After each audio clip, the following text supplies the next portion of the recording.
I think we're all set now. We are on YouTube and we are recording.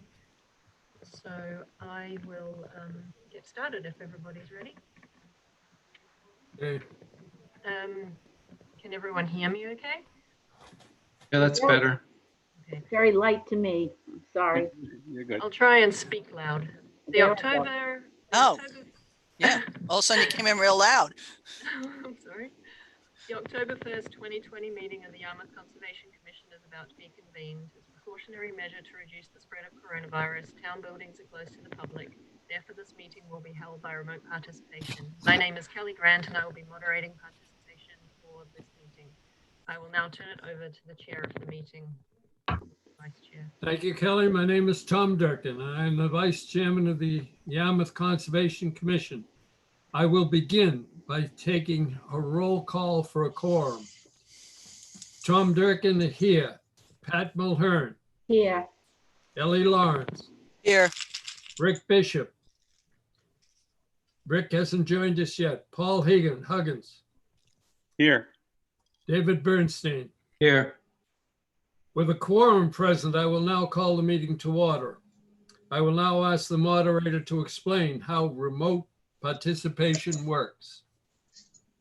Pursuant to Governor Baker's March 12, 2020 order suspending certain provisions of the open meeting law and the Governor's March 23, 2020 order imposing strict limitations on the number of people that can gather in one place, this meeting of the Yarmouth Conservation Commission is being conducted via remote participation.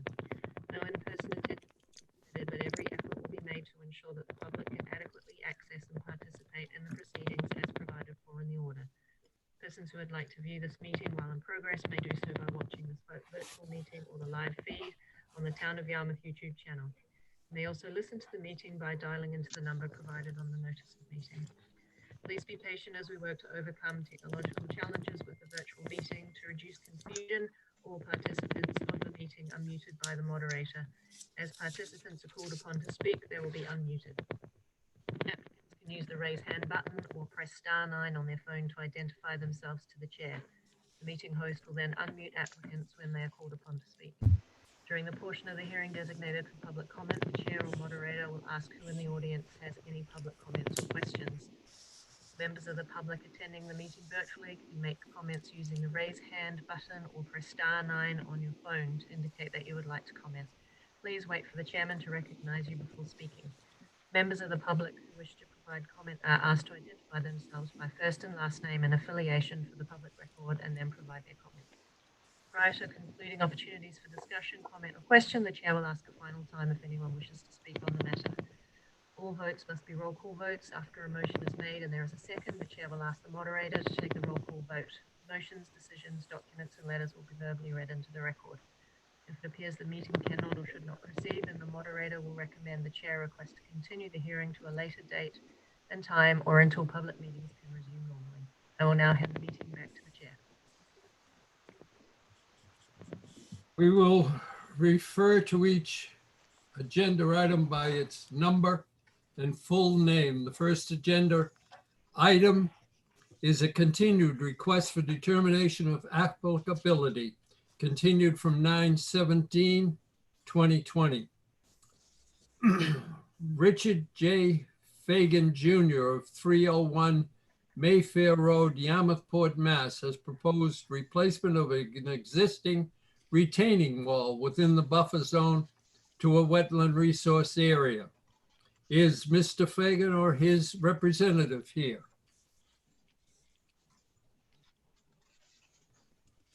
Bring up the participants and see who we have in the audience. If Mr. Fagan or his representative are in, oh, I see him in the audience, Rick Fagan. I'm going to allow you to, oh, that was the wrong one. Sorry. Okay, so I have allowed you to speak. Can you hear me now? Hello. Yes. Oh, Mr. Fagan, welcome. Well, thank you, Tom.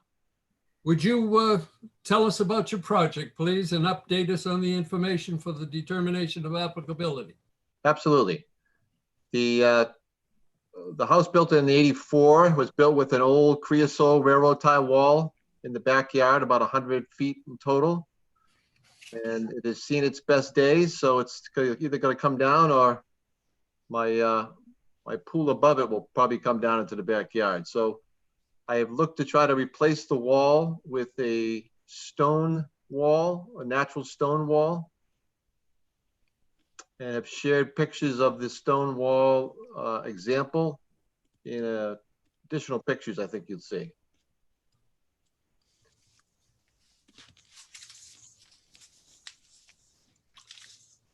Is that it, Rick? That's pretty much it. Thank you very much. You bet. Comments from the Conservation Commission?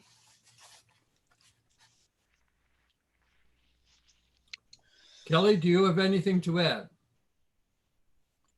The only issue that came up with this one, which just needs to be considered, is that when the previous plan was delineated, the flood zone was different. And so now that the flood zone mapping has changed, the bank where this wall is has become a regulatory coastal bank.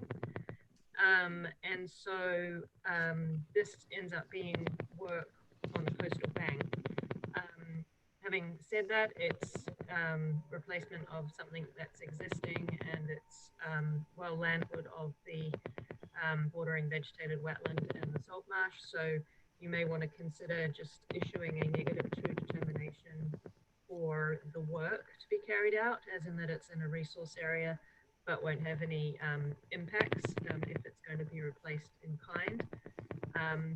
But I think it's worth noting on that determination that we're not, by this approval, confirming the delineations as they are on the sketch plan, because they're not consistent with what's there now. Kelly, I'm sorry, but you're fading in and out, and you have a problem with the volume level. Nobody hear me? Very slightly. So, Interference. Is that better? It's a little better. Let's hope it's maintained, huh? Yeah, sorry, I don't know what's going on at this end. So did you catch any of the of what I? Yeah, we caught most of it. I do believe. If anybody has any questions, certainly let me know. But it would seem that a -2 determination would be appropriate as a motion at this time. Do you agree? Yes, I think it would be. I think that would be appropriate. I think we just need to also note that we're not approving the wetland delineation as presented. Fine, that would be part of the motion if someone would make that motion. So moved. Thank you. Do I have? Ellie, sorry, so moved, Ellie. Yeah. Second it, Pat. Thank you, Pat. I can call the roll if you. Patricia Mulhern, yay or nay? Tom, would you like me to call the roll? Would you please? Sure. Durkin, Aye. Huggins. Aye. We don't have Rick. Bernstein, Aye. Lawrence, Aye. and Mulhern. Aye. 5-0, approving a -2 determination. With the understanding that the delineation, we're not approving the delineation of the wetlands on the plan presented.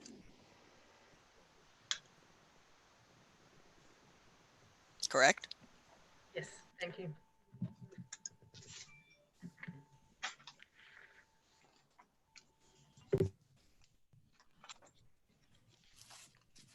The motion carries. Rick, do you have any other information that you require? I guess my only question was a translation to what you all just agreed on. Kelly, would you? So the -2 is an approval of your project. So if you just wait to receive the document from me, then you will be okay to go ahead with your project after that point. Wonderful. Thank you all very much. Thank you, Rick. Have a good night. Thanks for your service. You too. Item number 2 on the agenda is continued from 9/17. Marie Caron of 14 Anchors Ave, South Yarmouth, proposed construction of a 3-bedroom dwelling, septic system and landscape features within the land subject to coastal storm flowage. Is Ms. Karen or her representative available? Yes, Mr. Chairman, Paul Shea, I'm representing Ms. Karen. Thank you, Paul. Can you explain the situation to us? Yes, we opened the hearing 2 weeks ago just to explain that the proposal is to build a new house, a new Title V septic system, and a deck and a retaining wall within the property that already contains an existing house. We are in land subject to coastal storm flowage.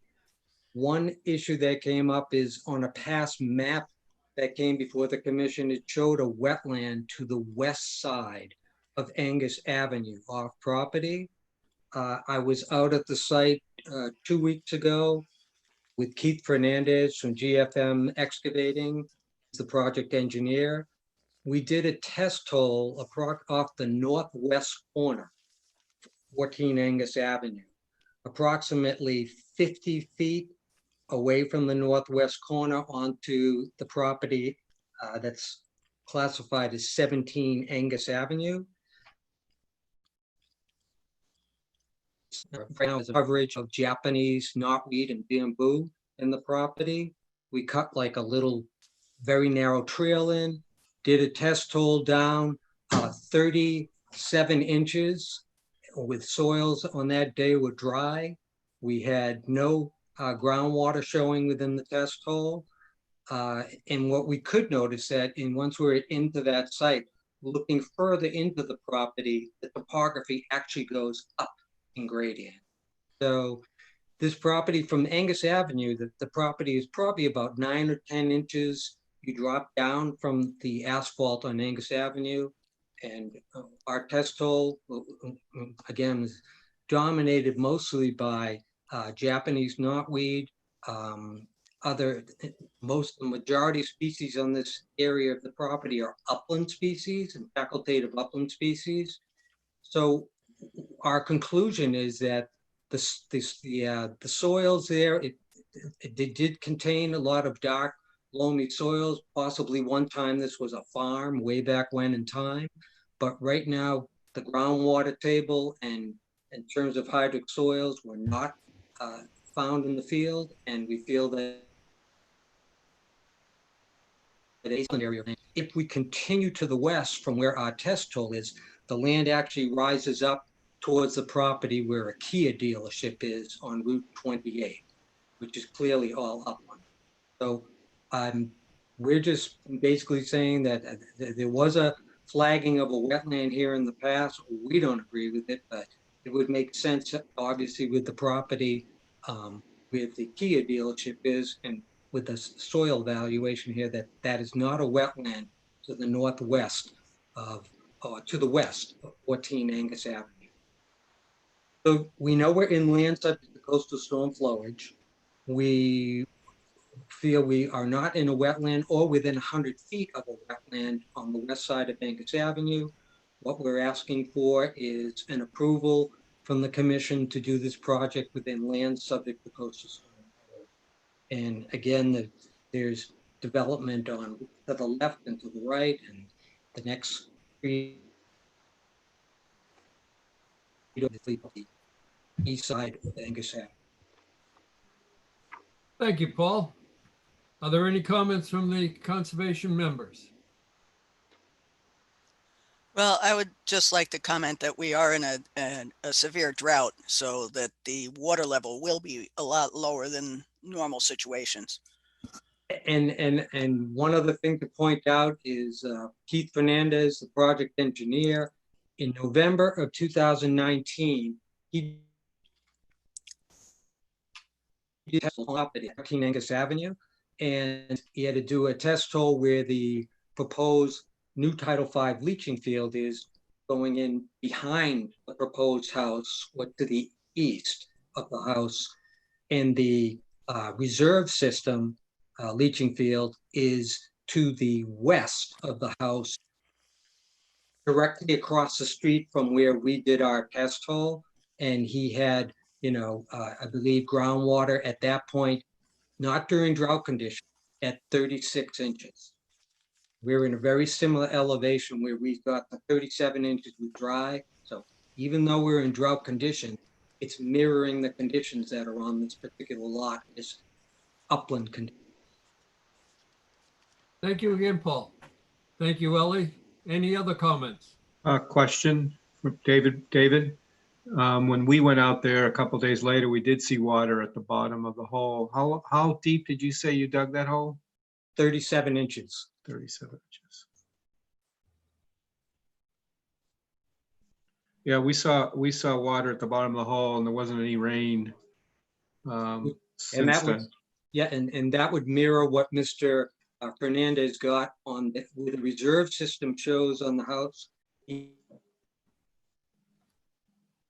got 36 inches that we have on the test hole on site at Angus Avenue in the northwest corner of the property.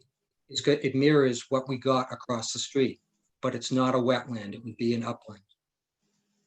Any other comments from the Conservation Commission?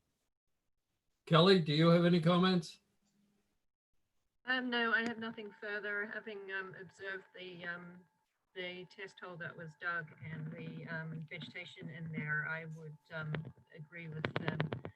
Shea's opinion that it's not a wetland in that area. Would it be appropriate to have a motion?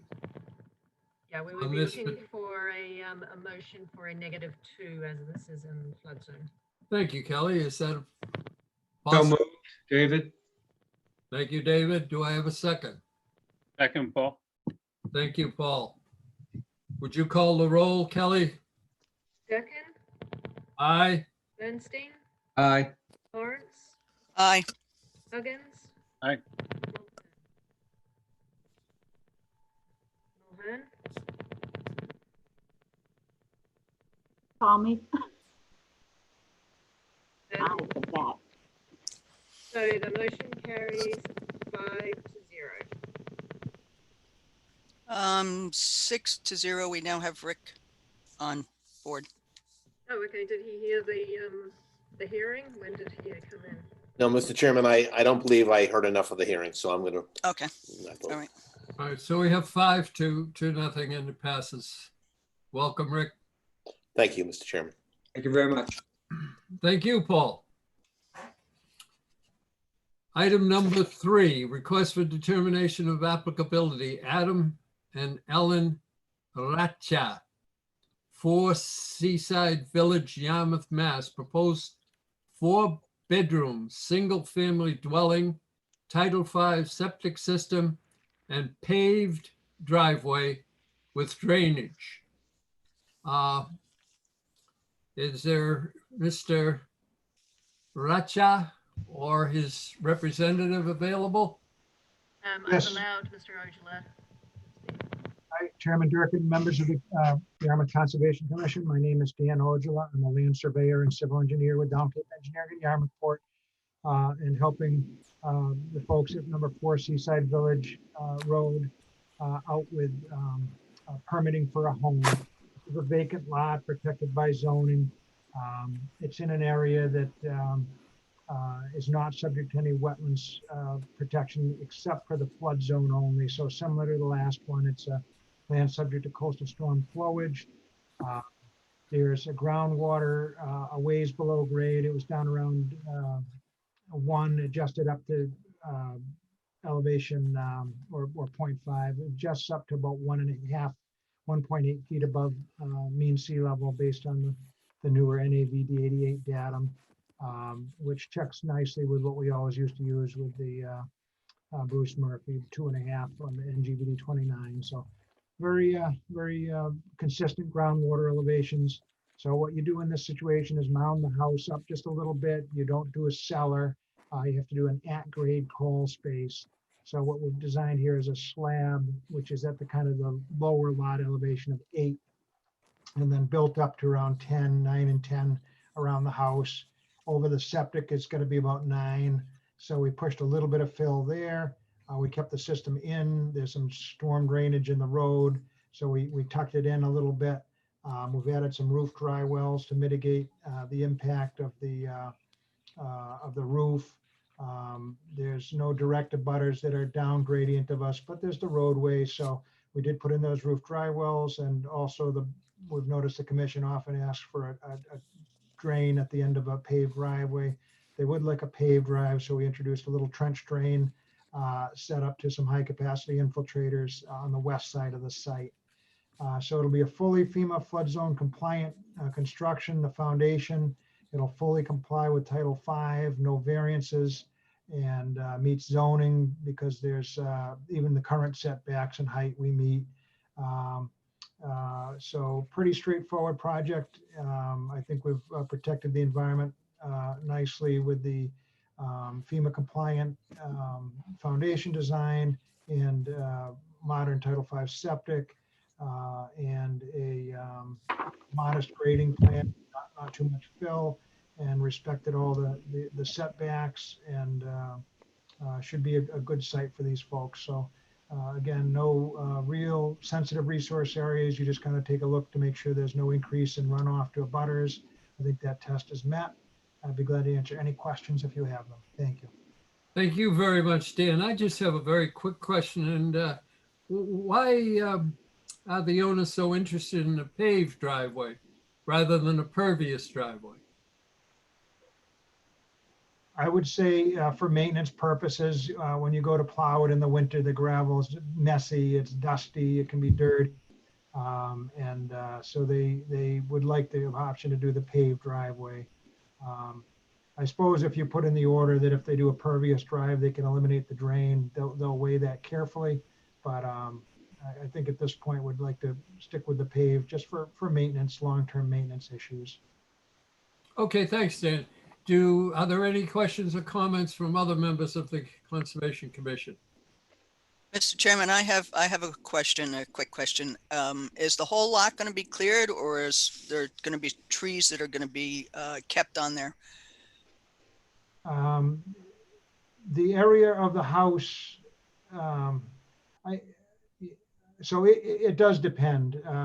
The east of the house, if we get the septic system, unfortunately, most of the trees over there would have to be taken down. I would think they would probably stay, if there's any specimens there along Seaside Village, they may well keep them. But we don't have a specific clearing plan on here because it's an extremely small site. I would think on the point they'd probably save a few trees, for like where it says lot 37. I mean, it costs money to take them down and re-landscape, and if there's some nice trees there, I would imagine they would keep them. But we didn't, they will need some area, and of course, you don't want a great big tree right against your house because it's a hazard. But if there's some on the point, I'm sure they will keep them. I just don't have anything to lock in, yes or no. Thanks, Dan. Anybody else on the commission? Well, I have one more question, if I may. There's no work limit line delineation on this, which is why I asked about the trees, because there's no delineation to say how far the work limit line is going to be. Can you put that on the plan? I would be, you certainly could, put a work limit line on there. I guess we sort of have a clearing limit shown on that lot 37. You see how it's got the little line there on the end there? Yeah. So I think we could show a silt fence along that line and then one on the south lot line. But other than that, wouldn't be much to it. And of course, there's not much to protect. It's a level sandy site and there's no wetlands, but Artie, I think we could volunteer to put a silt fence, generally along that line. The only thing I would say is if there's a snag of a tree leaning towards the lot, we might nip it in that area. But other than that, I think that would be reasonable. Okay. Okay, Tom, that's all I have. Thank you. Thank you very much, Ellie. Is there anyone else who has comments? Tom, David, I want to agree with you. Tom, that I'd like to see a driveway that's not paved. I know it's harder in the winter. I have one that's not paved, and sometimes it is a pain, but we don't get all that much snow sometimes, so that's just my opinion. Thank you. Thank you very much, David. Anyone else? How much fill is going to go in on this project? I thought it said that there was no fill needed. Yeah, there's very little needed. The only fill I see, it's dead level up the driveway. I've got a little bit over the septic system, just enough to get the cover, about a foot. You know, let me see. There's actually 2 feet of fill on the east side of the house, but don't forget there's quite a bit coming out of the, you know, the excavation for the frost walls. So I don't think net there's much fill at all. In the on the form for the DEP, they don't really question that in a coastal area because it's not really an effective. It's not a concern. Even the new regulations they're talking about bringing out for land subject to coastal storm flowage, they're not talking about doing any compensatory flood storage because they realize with the magnitude of a flooding event, a few yards of fill, it's just a pin in a bathtub. It makes zero difference to the floodwaters. You know, and it lets people get up at grade without going upstairs and risking, you know, turning an ankle and so forth. So a little bit of fill, I don't think is a bad thing. It's certainly not excessive. And the site is, you know, crowned in the middle a little bit anyway to begin with. So it'll be hardly noticeable. Right. Thank you, Pat. Do you have any comments, Kelly? No, I have no additional comments. Just a reminder, though, to go to the audience for comment as well at the end of the. Thank you very much. Does anybody in the audience have any comments? Not see any hands raised at this point. I certainly didn't mean to exclude the audience. As far as the Conservation Commission is concerned, do I hear a motion for a -2 determination with a pervious driveway and the appropriate adjustment for drainage in the driveway area? So moved. Do I hear a second? Second, Ellie. No. Thank you, Ellie. Would you call the roll, Kelly? Bishop, Aye. Durkin, Aye. Bernstein, Aye. Lawrence, Aye. Huggins, Aye. Mulhern. Aye. Motion carries 6-0. Thank you very much. And thank you, Mr. Ojala. Yeah, thank you. Could I have a clarification on the motion? Did we, as I represented, give the option of doing the gravel without the drain or pavement with the drain? Was No, that- with the drain, what would be appropriate, which I would think would be without the drain, Dan. So you have approved it with a gravel driveway? Yeah, Okay, and then I'll revise the plan to show that and a work limit line along the tree line on the north side as well. Okay, that would be excellent. fair enough. I'll pass that in prior to the occupancy or the permit application. All right, thank you for your time. Thank you, Dan. Item number 4 on the agenda is a notice of intent. Anthony Fiola of 1 Malfa Road, Yarmouth, Mass. Proposed construction of a coy log erosion control and on an eroding bank, sand nourishment and plantings and a coastal bank and the land subject to storm flowage. Do I have any comments? Is there anybody representing Mr. Fiola? Yeah, Dan that would be- Ojala is the representative. Sorry, Dan. Oh, yeah, no problem. Dan Ojala from Down Cape Engineering is going to represent. Also, Nick Crawford of Crawford Land Management should be queued up to speak in case there are questions of him. He's a specialist in these soft solutions and will be helping the owner out with the coir logs. So again, for the record, my name is Dan Ojala. I'm a surveyor and civil engineer. We run Down Cape Engineering out of Yarmouth Port and have a long history with this particular site. Many years ago, Mr. Fiola, I guess it was not so many, but 96, had us out there and we permitted he had kind of a semi-failing concrete wall that has been protecting his property for many years. That has, in the recent, so what he had us do back then was permit, and the house does predate the Wetlands Protection Act, so it's a candidate for a hard solution. But with the, somewhat consultation with staff, I believe, and just your past practice, we made the owner aware that those hard solutions have fallen out of favor. When possible, the commission likes to see a soft solution to protect a home. And we spoke with Crawford Land Management. They thought it was a fairly good candidate. Again, this isn't on the open ocean where you would certainly need the rocks, no question. This is a situation where it's an embayment, but you can get some rollers. I mean, if you get some wind out of the southwest and a high tide, you can get some fairly good waves coming across this site. And what has happened is that those waves in the winter storms in January and so forth broke apart the rock wall. The concrete wall that was there, and busted it up and laid it down. And now the waves are kind of actively attacking the little scarp of a coastal bank that he's got in front of his property.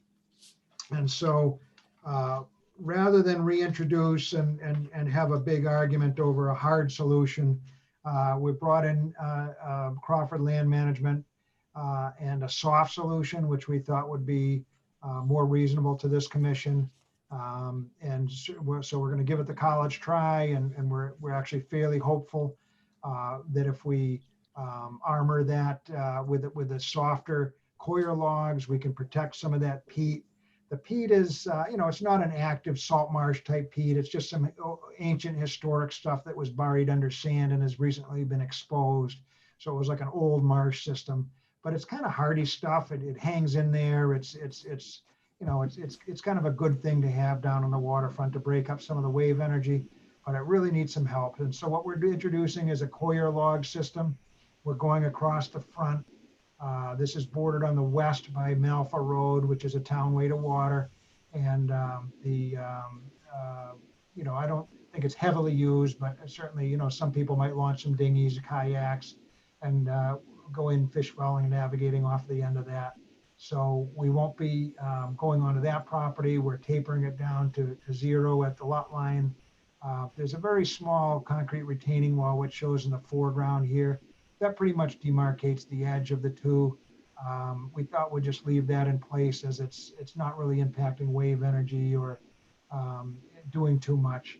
But all the other concrete that's an eyesore and just looks like a Beirut or something, we're going to get rid of all that. Nick is going to crawl out there with a mini excavator, kind of a large mini, break it up and pull it out. Feels like he can do it in one low tide cycle. He may split up the big blocks into 3 parts just to make them easier to move with either a pick or a little grout and hydraulic rock buster, or he may be able to just pick them up and drop them on each other and break them up. But anyway, that'll be out of there in short order. We'll line the bank with the coir logs. We'll tuck nice coarse medium sand in between them, plant it with American beach grass. Nick's a specialist with getting shorefront plants to grow properly. So there'll be erosion blankets and so forth to kind of hold everything together and make sure that they root well. Probably some temporary irrigation, especially if it's as droughty as it was this year. We're filling in a little bit behind that per the cross section on the plan. Hopefully this will hold up well. Again, it's an older house. It's very vulnerable to storms. So The owner is getting along in years and just wants a little bit of peace of mind. He's a little bit, it's a little bit shocking actually, even since we started working on it, there's been a few big scarps open up on the bank and he doesn't want to lose the home. So this will be it's an interim measure. We may get a number of years out of these. It really depends on our luck with the storms and how they hold up. But these are the fiber logs that are densely packed. They're not as loose as some other ones, so a little bit firmer. They hold up better. And that's what Crawford has recommended for this one. And they're heavily anchored in so they don't float away. They can take a little bit of wave energy without floating off. And we think it'll be, a good match, sort of a hybrid between doing nothing and a rock wall. It's a softer solution. It's more natural. It doesn't reflect wave energy as a rocks would. And interestingly, the property to the east seems to be kind of hanging in there. It hasn't eroded very much, and we're hoping this will naturalize and become basically an even shoreline along there, similar to both sides, that has some stability to it. So that's the presentation. Obviously, we went through some points with the narrative that I imagine you probably read, but we can cover some of those highlights if you'd like. And again, Nick Crawford of Crawford Land Management is planning on doing the work and can speak to his construction protocols if the board is interested. Thank you. Thank you very much, Stan. I'm sure the Conservation Commission is very interested in bioengineering rather than a solid structure. Are there any comments questions from the board members? Yes, Mr. Chairman, Rick. Yes. I'd first like to thank and congratulate the property owner for taking this approach to solving his problem. It's certainly going to do aesthetically a huge improvement to the shoreline, but I just applaud his willingness to go with this natural solution. Like one question I have for Dan or Nick, it looks like this is ultimately going to be about a little more than 1.5 feet elevation change from the existing slope of the bank to what you're proposing. Am I misreading that, or seems pretty small? I expected a little bigger change in slope.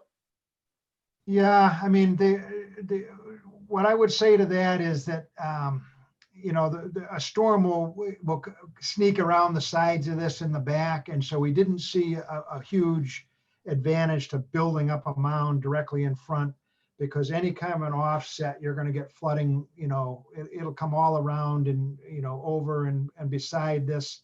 So we thought not to build it up much more than what's there now. Our old wall was only going to go up maybe a similar amount.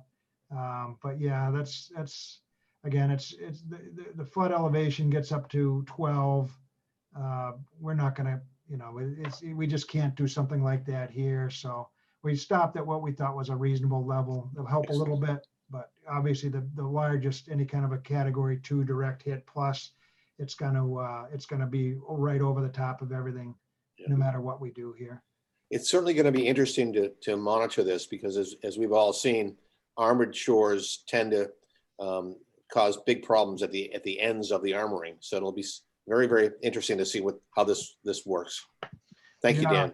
Yeah, you can see some examples if you look at Google Earth of them sticking out into the shore, and on both sides it's heavily scarped back. Yeah. Right.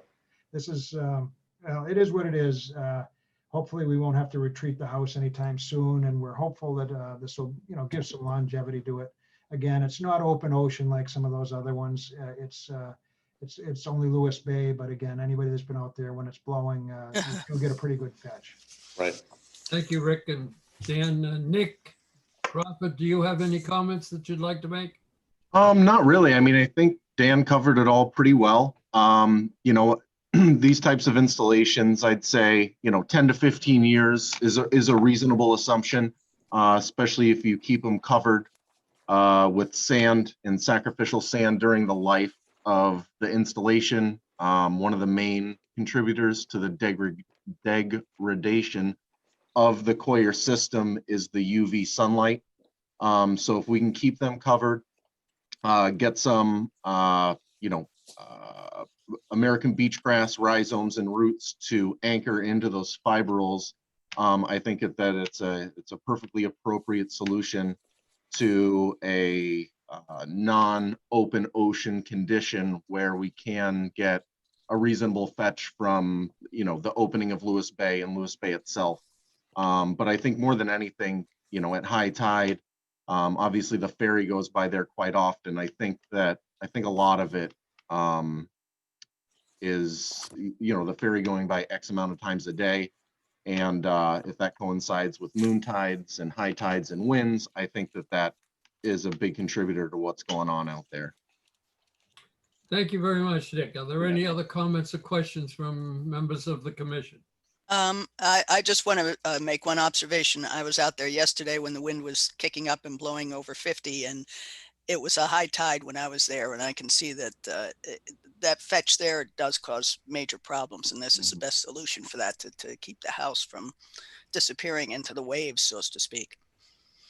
Thank you, Ellie. Is there anybody in the audience who has a question or a comment?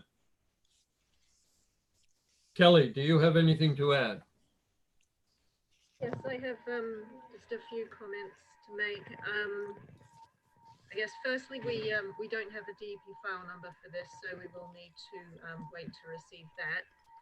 There's also the old permit is still open for the previous work that was never completed. So if we could receive a request for a COC to close that old permit out, that would be great.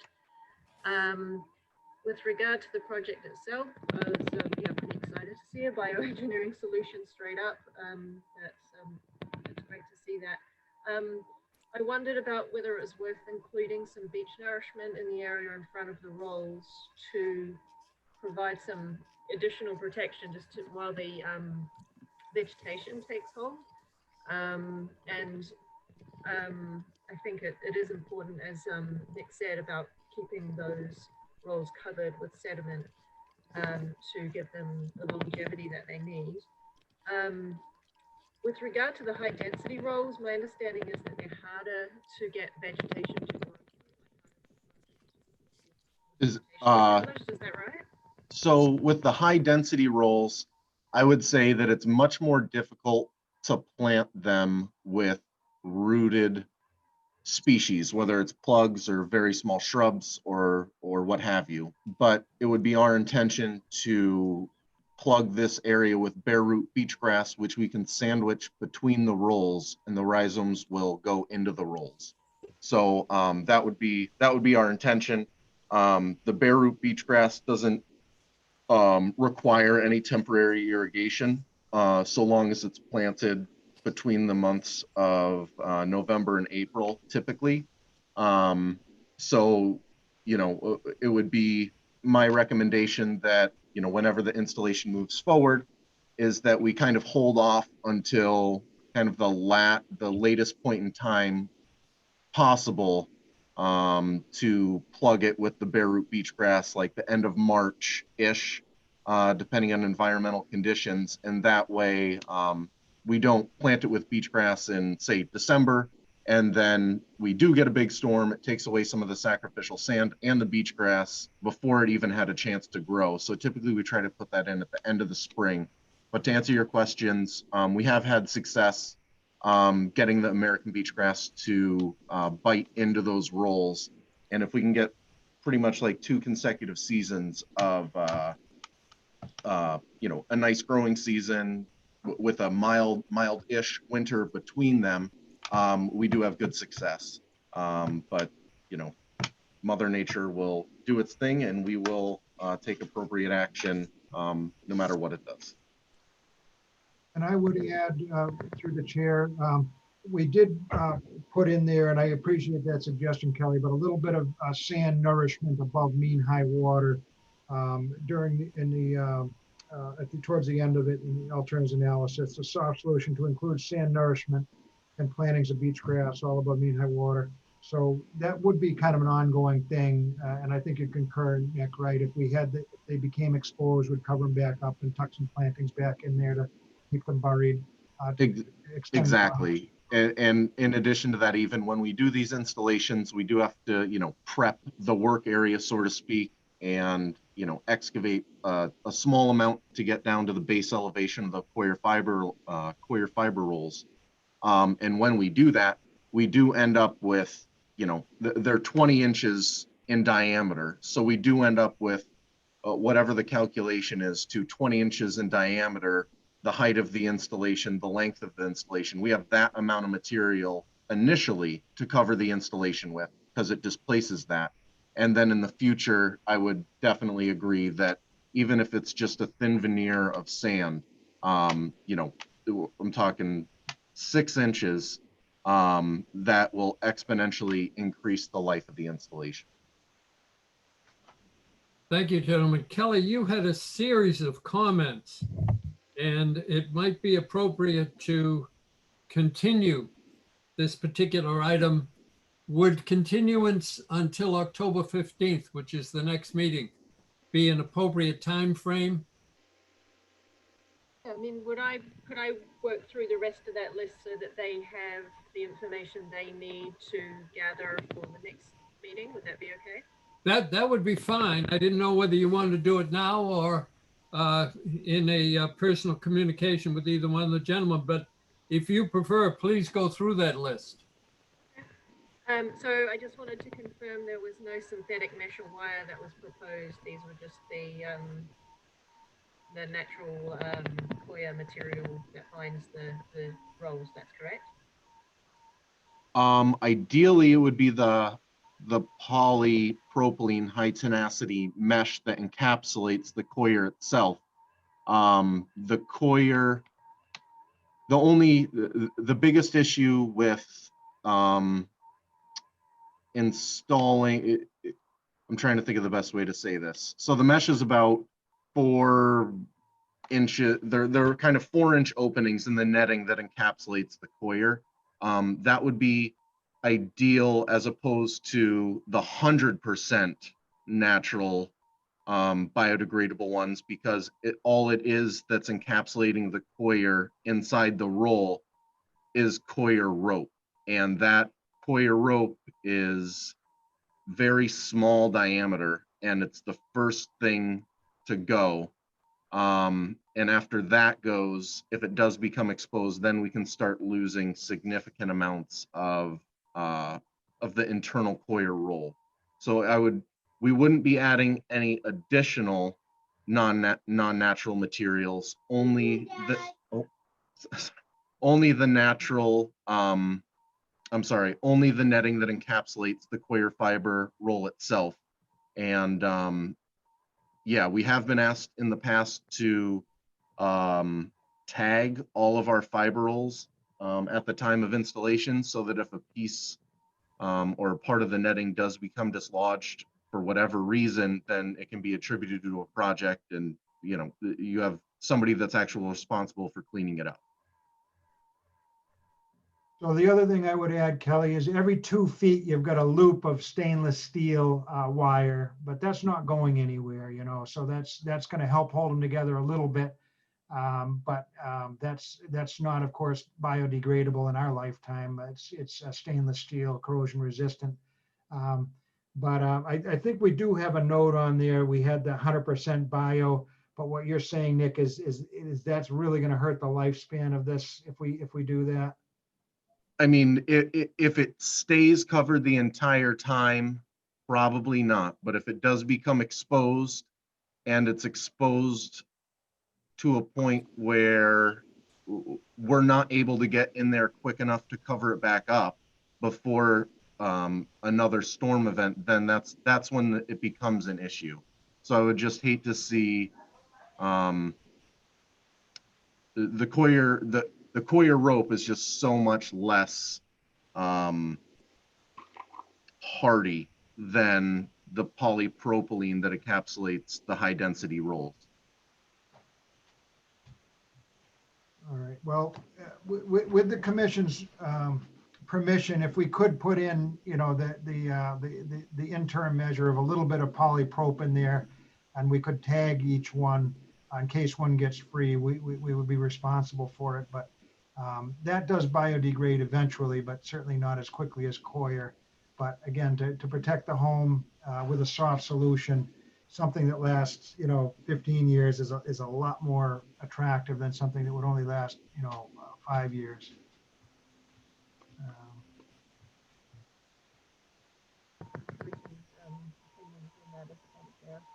I lost you, Kelly, if you're speaking. Oh, I'm sorry. Can you hear me now? A little bit. No. Sorry, I know my audio is very poor. I'm trying to speak up. So I'll move on from that point and just suggest that there be greater buffer zone vegetation included as part of the plan. I think that would go a long way to helping protect the property as well. So I think that would be good to include on the plan. I think that we should have annual monitoring and monitoring after any large storms that be included in the conditions, and that monitoring, I guess like a monitoring and maintenance plan, and it lists out the maintenance items so that they can be a part of the order so that the applicant doesn't need to come back to us to ask for permission for specific activities. So that would include replacement of sediment, replacement and resetting of any rolls, replanting of vegetation. So if we could have a plan, like a monitoring and maintenance plan provided that can be referenced in the order, that would be great.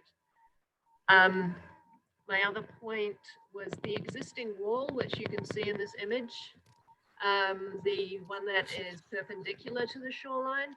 I understand that that's planned to stay, but I wanted to discuss whether we should look at removing that. I feel like from just looking at it on site that it's stopping sediment moving onto this property down the beach. So I thought it would be beneficial to the property to allow for that sediment movement freely down the beach, because you can see there is a difference in elevation from one side to the other. So unless it's serving any more important purpose, I would recommend that that be removed as part of the removal of the rest of the wall. And I would just recommend that Crawford be called out as the contractor for the project, and if that changes after the order is issued, then they should come back to the commission to get approval for a new contractor, because it's important that the people who are doing the work are experienced in this type of project. And that's all I have. Thank you very much, Kelly. Could I have a motion at this time to continue? Kelly, do you agree with October 15th, which is the next meeting? Yes, if the applicant feels that's enough time for them to get together any other items. I'd like to see that COC filed for the old permit, and we'll need to wait for the DEP file number, which should come in any day now. Okay, what do you think, Dan? Yeah, one meeting? Should be no problem. I need two things clarified, I guess.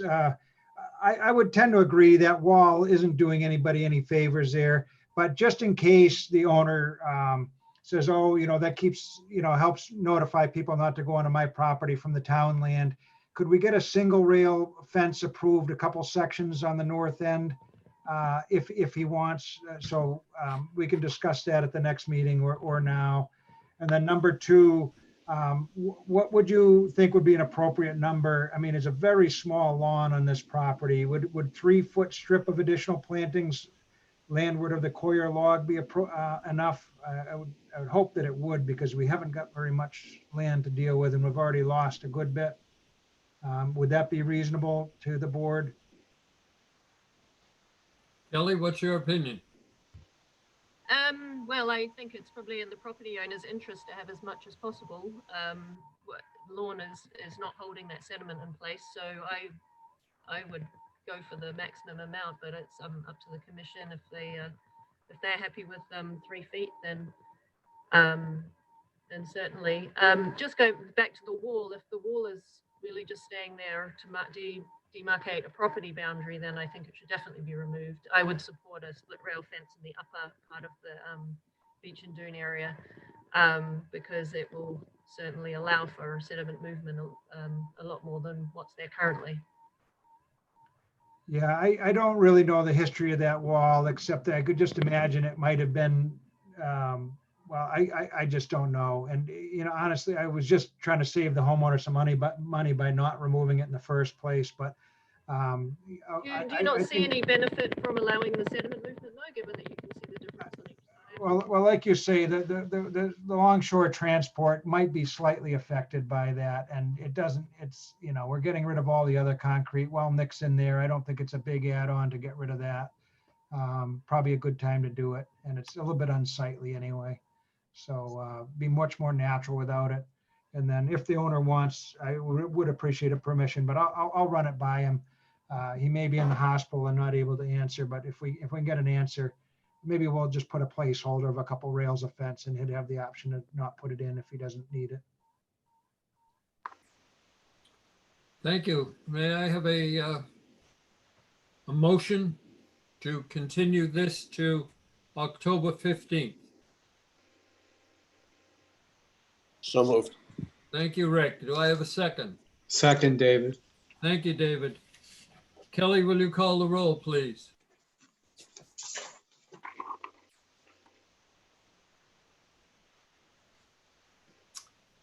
Kelly, are you still with us? I think she lost her audio. Been tenuous Can you all hear me? night. There you go. I heard you, Kelly. Okay, can you hear me now? Yes. Sorry. Bishop, Aye. Durkin, Aye. Bernstein, Aye. Lawrence, Aye. Oops. Oops is not here tonight. Yeah, he is. He's here now. That was an aye, and Mulhern. Aye.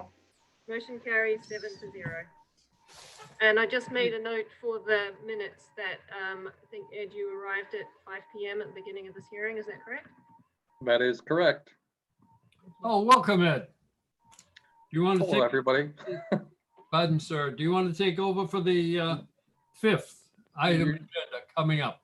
You can go ahead if you want, Tom, or I will be glad to take over. Well, why don't you as the Okay. chair? It's All good right. to see you. Thank you, Tom, for bringing us along this far. All right, next order of business is another notice of intent for Paul G. Mazika, 45 Crosby Street Extension and 15 Ship Shops Way, Yarmouth, Massachusetts, extension of existing stone revetment on a coastal bank and riverfront area. This is Bob Bob Perry. Perry. So I'll just look for him in the audience. He's not any of the. Oh, there he is. He's got his hand raised. Okay, I've allowed him to speak. He just needs to unmute himself. I'm unmuted now, and thank you very much. Thank you, Bob. Go ahead. Hi, good evening. Thank you. Bob Perry, Cape Cod Engineering, working with Mr. Musica on the project here, 45 Crosby Street Extension, which is a Bass River shoreline property.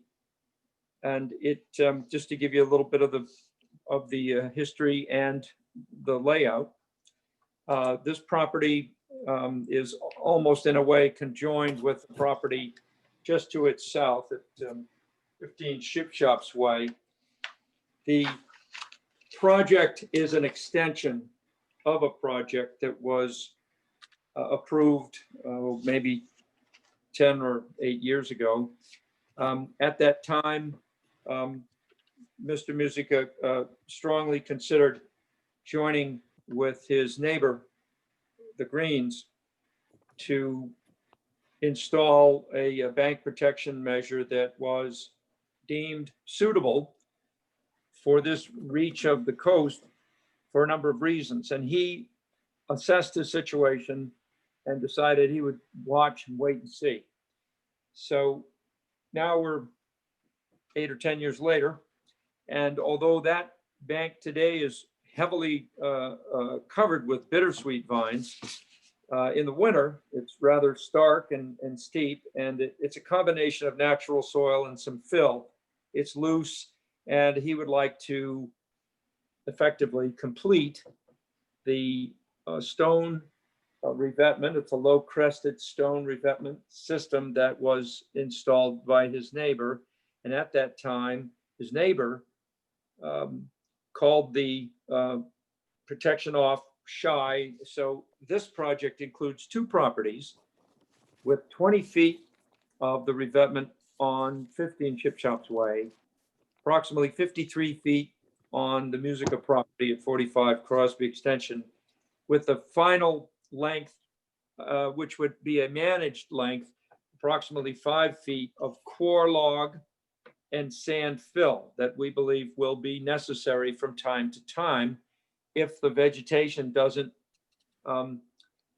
take into the fiber rolls. And in any case, that would be a temporary situation, although we know we'd get some years out of it. There is an open area between the bottom of the bank and the salt marsh so that a small excavator could do this work if it had to go down onto the beach, which isn't necessarily necessary. The revetment itself is quite small, and it drops in elevation as it goes from south to north, and makes an effort to taper the end. The work access would be off Crosby Street.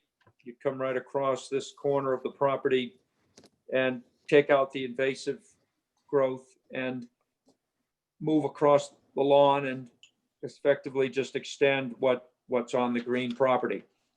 We also are aware of and plan to install a buffer that would run along the cap that would be different than lawn. It would be a native vegetated strip, which I know is something of a standard when you're doing something like this. And I do want to address briefly the differences. The project that preceded this was, I agree, to have an applicant willing to experiment on the coast is not the wrong course of action.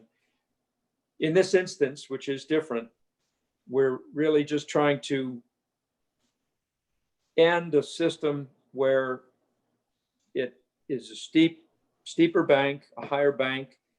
We have a riverine system that can develop some pretty significant chop. It's constantly subjected to boat wakes, and during high tides, this gets to the bank. Not an isolated structure like the one previous. It is an extension, and I can't find adverse impact caused by the 10-year-old extension, or I should say 10-year-old installation of the stone.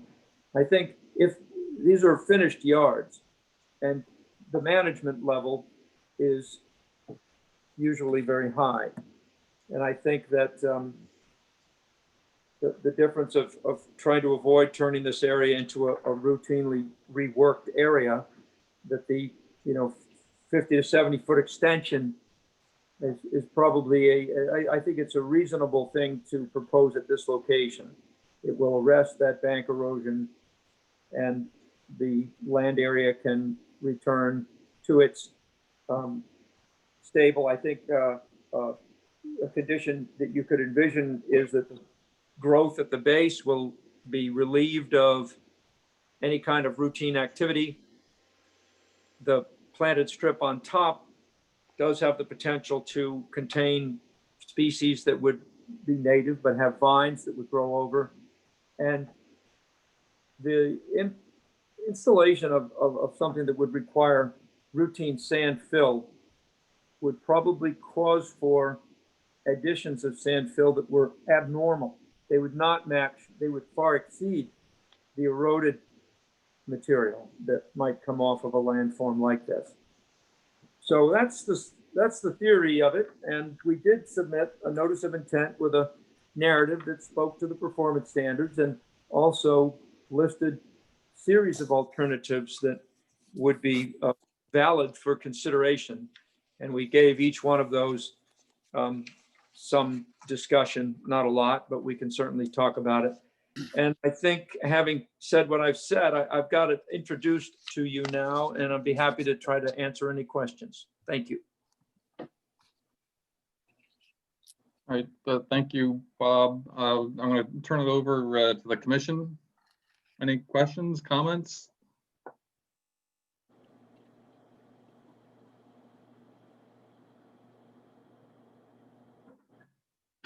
All right, Kelly. Okay, so can people hear me?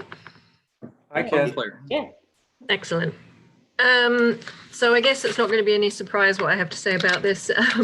I would have preference for a bioengineering solution rather than a hard solution. I think before we've seen projects where it hasn't really been feasible to clear an entire bank and regrade it slightly to establish native deep-rooted vegetation. But this property seems more of a candidate for that. This entire bank is going to be cleared of vegetation anyway for the stone revetment. So the invasive vegetation could be removed and coir logs could be used to stabilize the toe of the bank, and then the bank could be replanted with deep-rooted salt-tolerant vegetation. And as long as that was maintained over time and the plantings became well-established, then it should be a relatively long-lasting solution that's going to provide a lot more benefit in terms of habitat and sediment source and reduced wave reflection in front of the wall, causing erosion of the beach area. It's got a pretty significant healthy salt marsh area in front of it. And I could see further down the shoreline that there's some upper salt marsh vegetation is actually becoming established too, I think over in this area. So, you know, it would be good to allow a bit more space and conditions that are viable for that salt marsh to migrate over time as well. So I guess there's probably no surprise that that would be my comments on it. We do still need a file number for this project, so we are going to need to continue it, but that is all I have. Okay, thank you, Kelly. I would agree with all of that. You know, this is along the river. I don't see that softer solutions wouldn't be beneficial for everybody. So that's my opinion. Anything else among the commissioners? This is Rick. I would definitely like to see some sort of mitigation plan in the area at the top of the bank. What I've seen recently at the Vassar Yacht Club that we requested has flourished and is it's a nice buffer between the top of the grass surface and what's below it. Okay, thank you, Rick. Anybody else? Just me. Actually, I just meant to mention that as part of my comments that, yeah, definitely a substantial buffer zone at the top of that bank is needed. You can see in this photo where it's sloping, the lawn is sloping down into the bank. So obviously there's going to be some runoff issues for the bank as well, which is not helping it any. So creating a nice thick native buffer zone at the top of the bank would be very important. Okay, and I think I would agree with the statement both from Kelly and Rick. How does the rest of the commission feel about soft solutions versus what's being proposed and mitigation planting at top of the bank? This is David. I agree with both Rick and Ed. I'd like to see a soft solution too. That would be my preference as well, Tom. Okay. Anybody else? This is Paul. I agree with that. And this is Ellie. I agree also. I'd much rather see a soft solution than the hardening of the shores. This is Okay. Pat. I agree with all of you. All right, so I think we have consensus among the commission there, Bob. Let me ask the audience. Anybody in the audience have any comments or questions about this project? There is someone with their hand raised, Mr. Barker. Thomas Barker. I've unmuted him. You would just need to Mr. Barker, unmute. if you unmute yourself.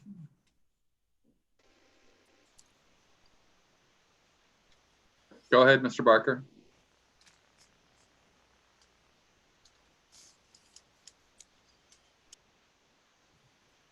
Right.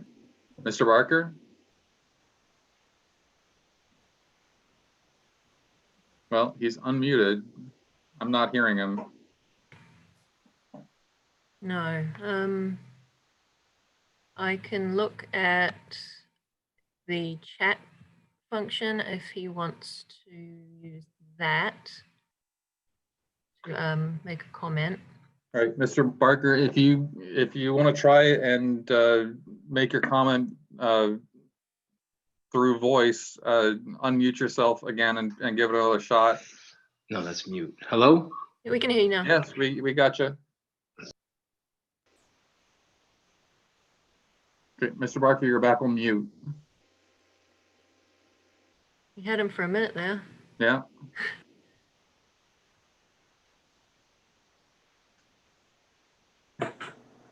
Who?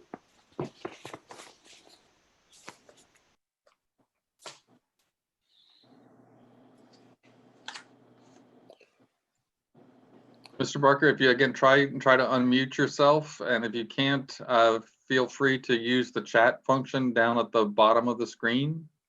Alternatively, if the item needs to be continued for the notice for the file number, he can submit his. Oh, he seems to be unmuted now. Yeah. All right, Mr. Barker, go ahead. No, so raise a hand.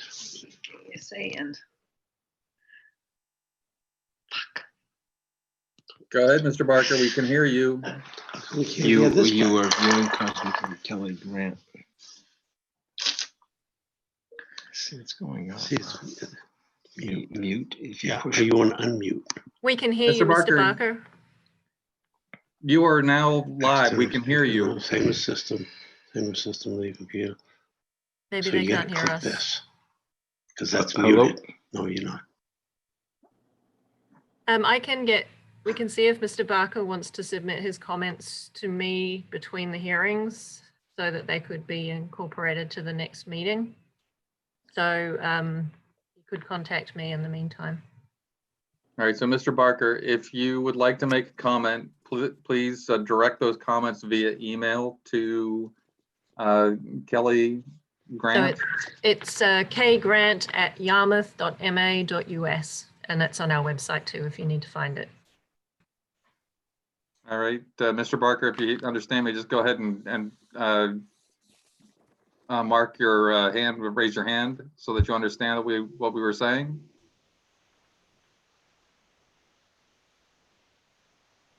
Okay, there we go. Thank you, Mr. Barker. Go ahead and feel free to make your comments to Kelly via email, and we will incorporate them into the next hearing on October 15th.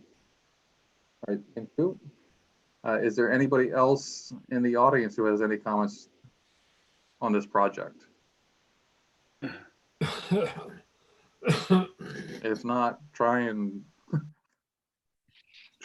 make your comments. All right, I see no others. I will go back. Any further discussion amongst the commission?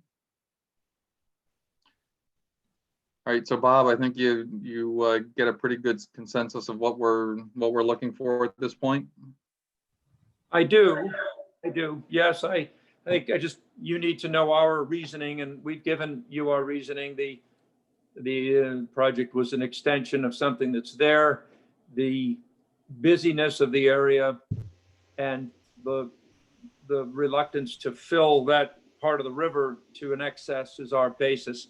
But I would be wrong not to indicate that we will explore that option of, I think your component of Kelly's recommendation is to take some of the steepness out of the bank so that it has higher stability with vegetation, and to install some form of a buttress at the bottom. So we will talk with the applicant about that and see how that can comport with his understanding of his problem, and we will get back to you.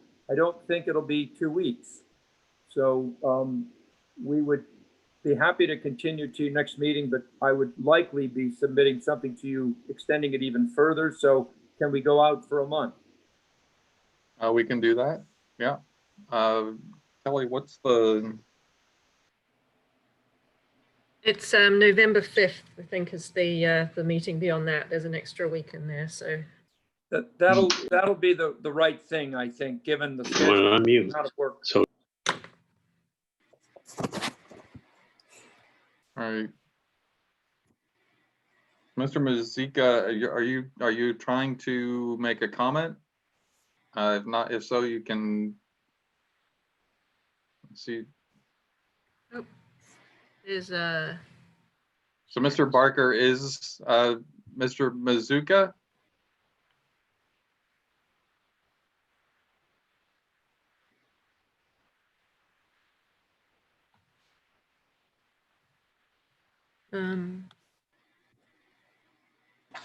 I don't see. Oh, he's using Mr. All right, so Barker's. Mr. Mazuka is using Mr. Barker's computer. You want to try one more time, Mr. Mazuka? Try and unmute yourself. I just tried to mute myself. There you go. You got it. You got it. Yeah, go ahead. Okay, sorry for the confusion here. Thank you guys for reviewing this project. In working with Bob and actually meeting Kelly at the property maybe about 3 months ago, we walked the shoreline and we noted that the revetment that the Greens put in 6 or 8 years ago was actually working really nicely, and there was additional sand and growth at the base of that revetment. And we also noted that the 20 feet to the north of that revetment, where it joins my property, had significant erosion. And that being said, the question becomes, I have all this hard solution at ship shops. I have Greens revetment, and then I have my property, and we get significant wave action on that embankment at high tide, and especially with some of the storms and the winds that we've had, even just the last couple of days. The picture that you're looking at to the right that shows the base of the flagpole, that flagpole is listing probably 30 degrees. And I don't even have a flag up there anymore because I don't want to loosen the embankment. But that roll that you see going to the bittersweet vegetation on the embankment, that used to be flat. That was level. And what you don't see under that vegetation is the erosion. It's sort of like a cornice, like a snow cornice where it's all hollow underneath. And to strip all of that, to get rid of all of the bittersweet and all the roots and plant a soft solution, and then to have wave action 3 feet, 4 feet above where the sand level is to the picture on your left, it's just not sustainable. I think Bob had mentioned that we would have to go in probably, if not every year, every other year to replenish and fix that area, which doesn't make sense. Number one, it's not a natural embankment. There's a lot of fill in that embankment. There are pieces of cement in it. Must have been maybe a dumping at one point when it was the end of the road. It's not very stable, and I would hope that you guys would consider possibly extending the Greens revetment into this property. And I'm not sure I understand what the reluctance is at this point. So that's the end of my comment. Well, I think you had said that you have a 20 feet north of the revetment, you have sizable erosion. That's most likely because the revetment is there in the first place.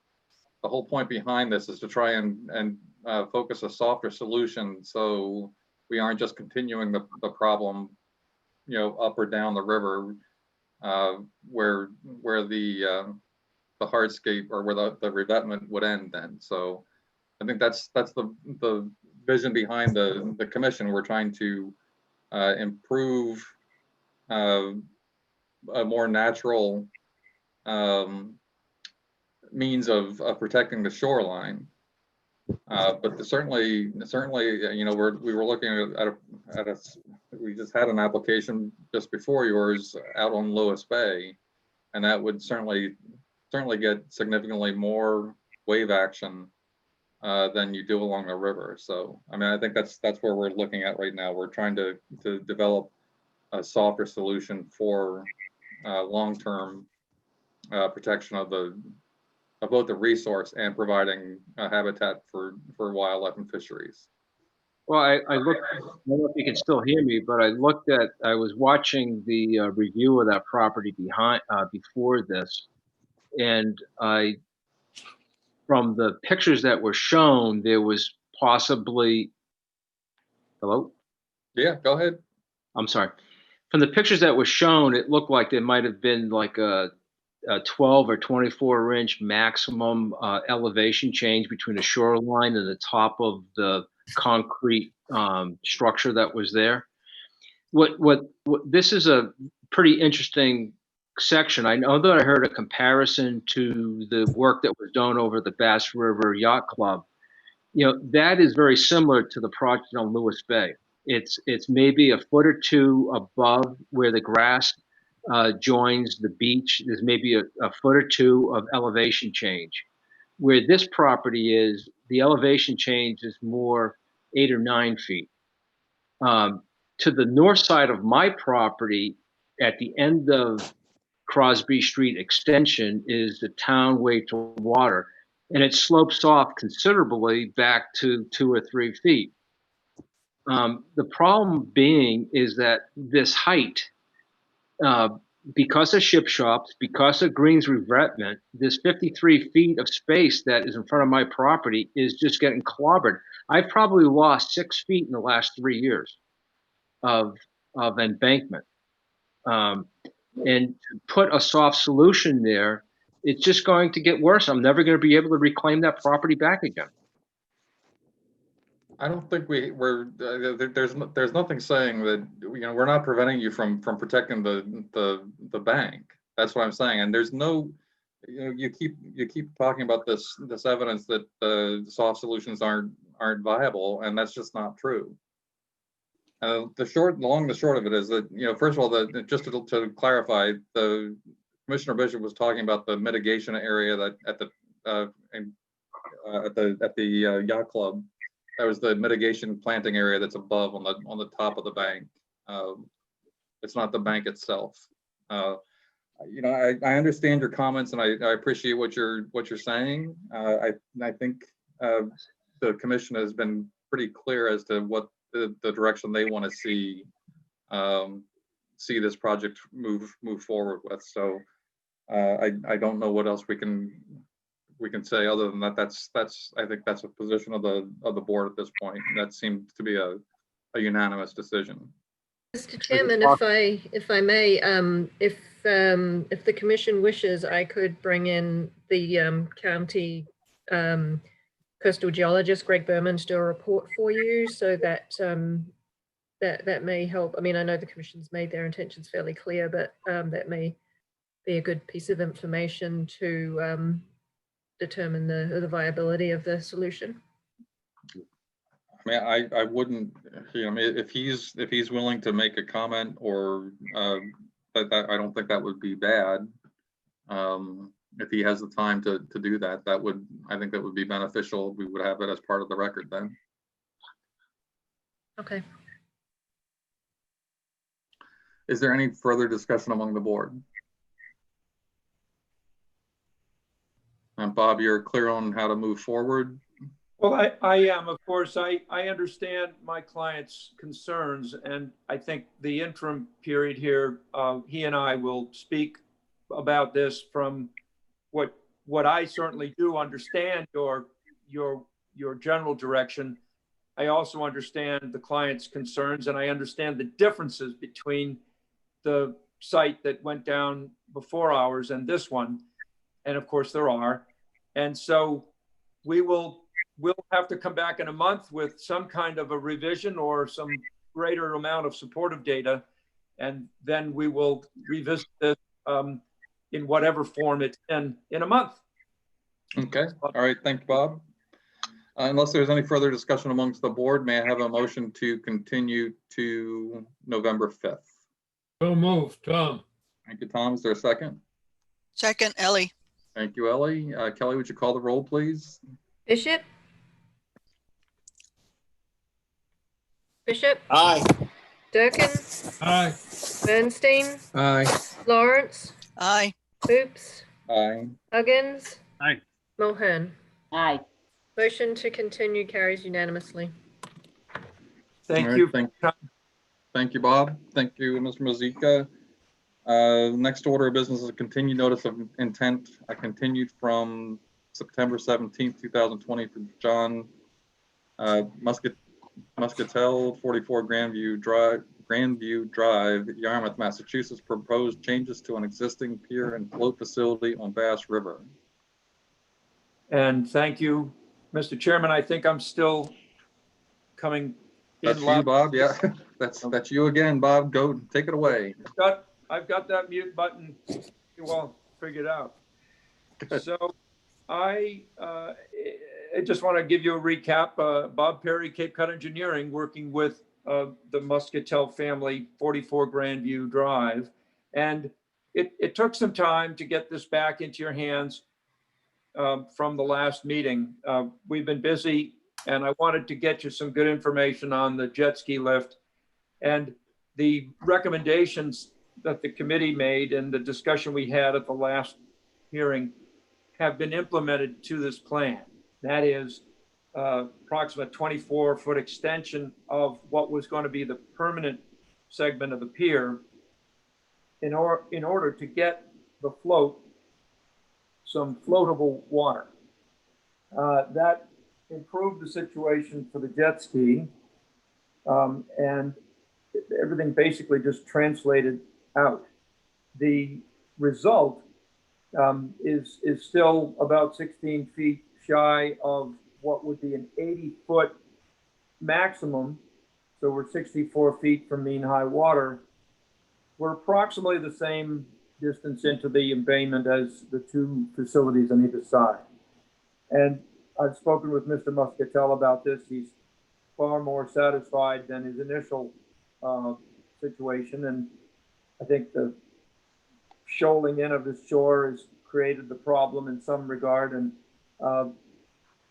so we are satisfied. What we have before you is nothing more than an extension of the previous proposal. And I did submit information on the jet ski lift and how that is attached. And that's just a stout frame that carries that unit. And the railing have a hinge on it so that it can accommodate the entrance onto that slightly wider area where you see we have expanded the pier platform or the pier deck. DEP permits that limited amount of platform for seats and boxes. And so this is really what that is. And it's something that we believe DEP supports. They've gone the other way with large platforms. As you probably know, that's not something you'll see anymore. But this is perfectly legitimate. So there you are. And I'd be glad to take your questions. Thank you. All right. Thank you, Bob. I'll turn it over to the commissioners. Any questions? Nope. Yeah, could you refresh my memory? Are we asking them to put float stops on that? Yes. Okay. That's all I have. Okay. Anything else among the commission? All right. Kelly? My apologies, but I don't have the jet ski spec. Is there a separate spec sheet that was provided with the updated plan? Or was it, maybe it was provided previously? There should have. It was a brochure from the manufacturer. Did that go in everyone's packets, or was that just a copy with the original? I don't see it in my packet. I don't have it. Neither do I. Well, that's not good because I thought it was combined into the PDF that was sent out to you. Oh, okay. Well, yeah, what's distributed is the hard copy though, so it may be in the PDF.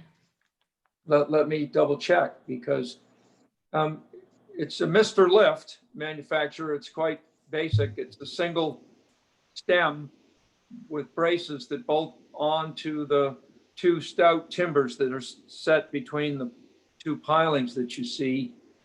But I but I don't want to say that I'm absolutely on board with having provided that to you, or I said I would.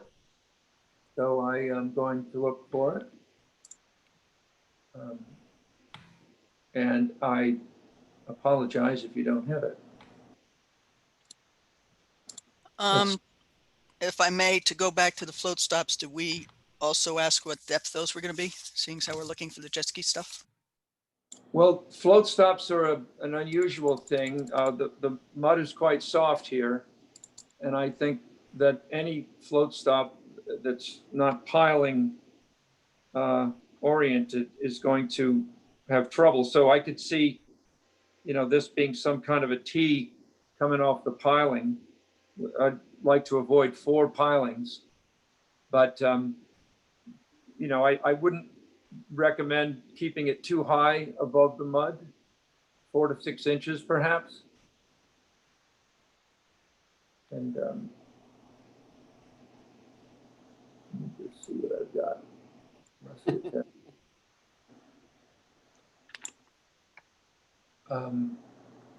917.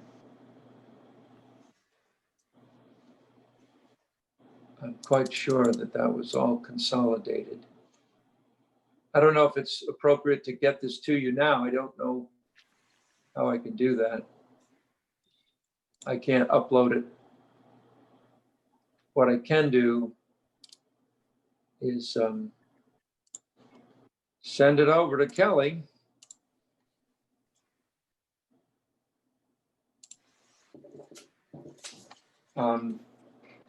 Does the commission want to see that information now?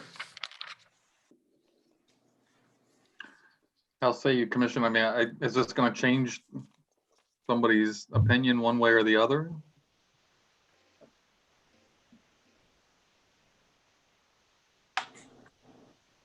Hello? Is this thing on? Yeah. As long as we have workable float stops, it's not going to change my opinion, Bishop. Okay. I agree with Rick. Tom? Do we concur? Do Sorry, we, Ellie, go ahead. Do we want to shift the jet ski float over more towards the north so that we have more distance from the adjoining southern dock? Did you say you wanted to relocate? I see what you're suggesting, to increase from 67 to some other difference. We did offset the float the way in that direction. Mm-hmm. That other facility is actually pointing away from us. To make it meet your regs, it would be what? That's about an 8-foot shift. Is it going to make any difference functionally? I don't think anyone's going to come inshore of that facility to the west in their effort to approach it because of the way it's been oriented. So I mean, it's possible to do it. I know that the stairway and landing is all affixed. There was no proposal to change that. We would have to take that up. Well, I'm thinking just the jet ski part of it, shifting the jet ski part of it over. Oh, to the other side, you mean? Yeah. Yes. Yes.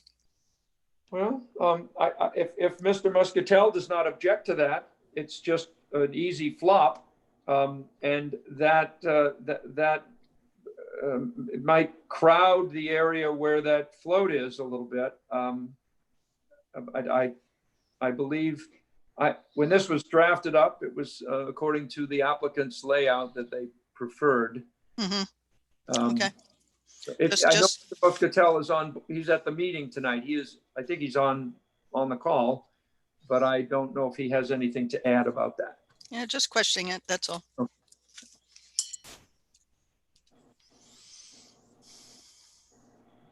All right, so we're good without the jet ski literature, is that correct? Yes. All right. Any further discussion? Let's see here. Kelly, did I go to you?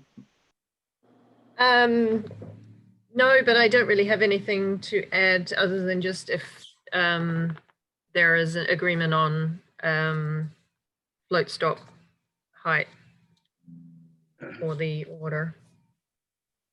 Okay, are we?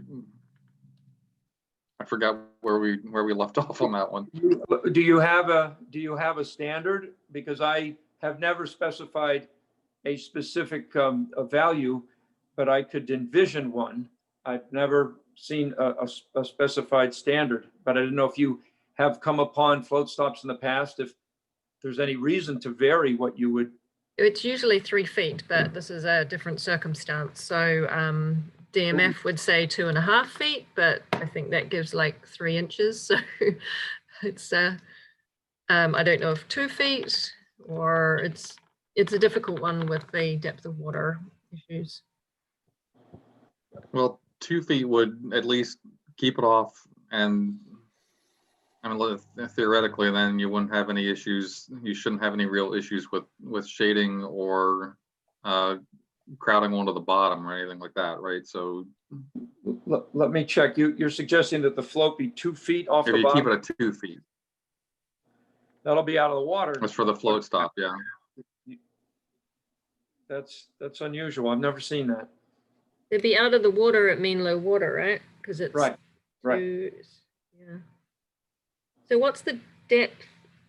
Well, we would have at mean low tide, I think at this location, we've got approximately 1.6 to 1.8 feet.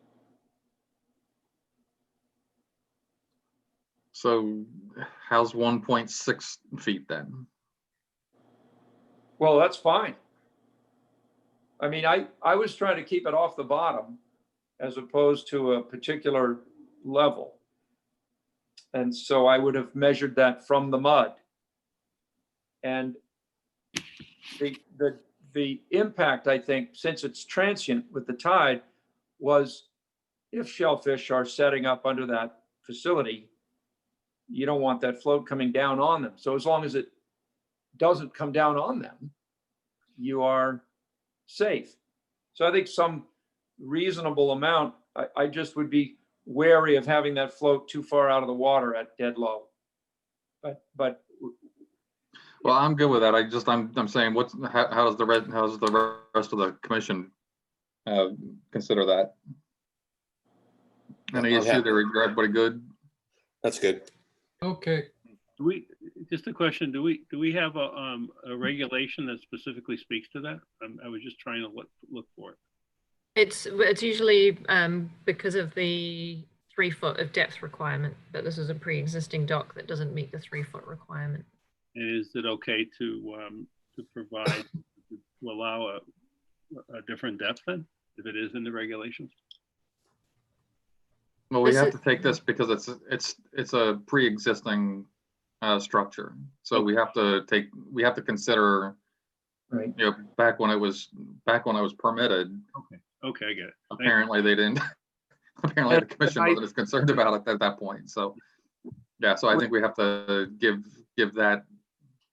way to that opinion on it. So okay, thank you. All right. Anybody else?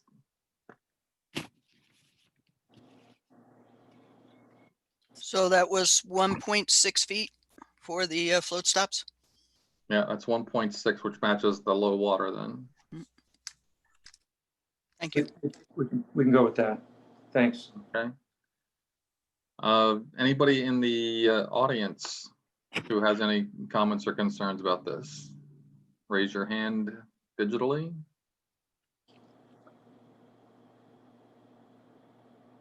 All right, I see none.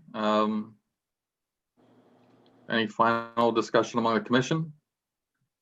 If not, would somebody like to make a motion? So moved with the float stops at 1.6 feet. Okay, is there a second? Second, Tom. Thank you, Tom. Kelly, would you call the roll, please? Sure. Bishop, Aye. Durkin, Aye. Bernstein, Aye. Lawrence, Aye. Oops, Aye. Huggins, Aye. Mulhern. Aye.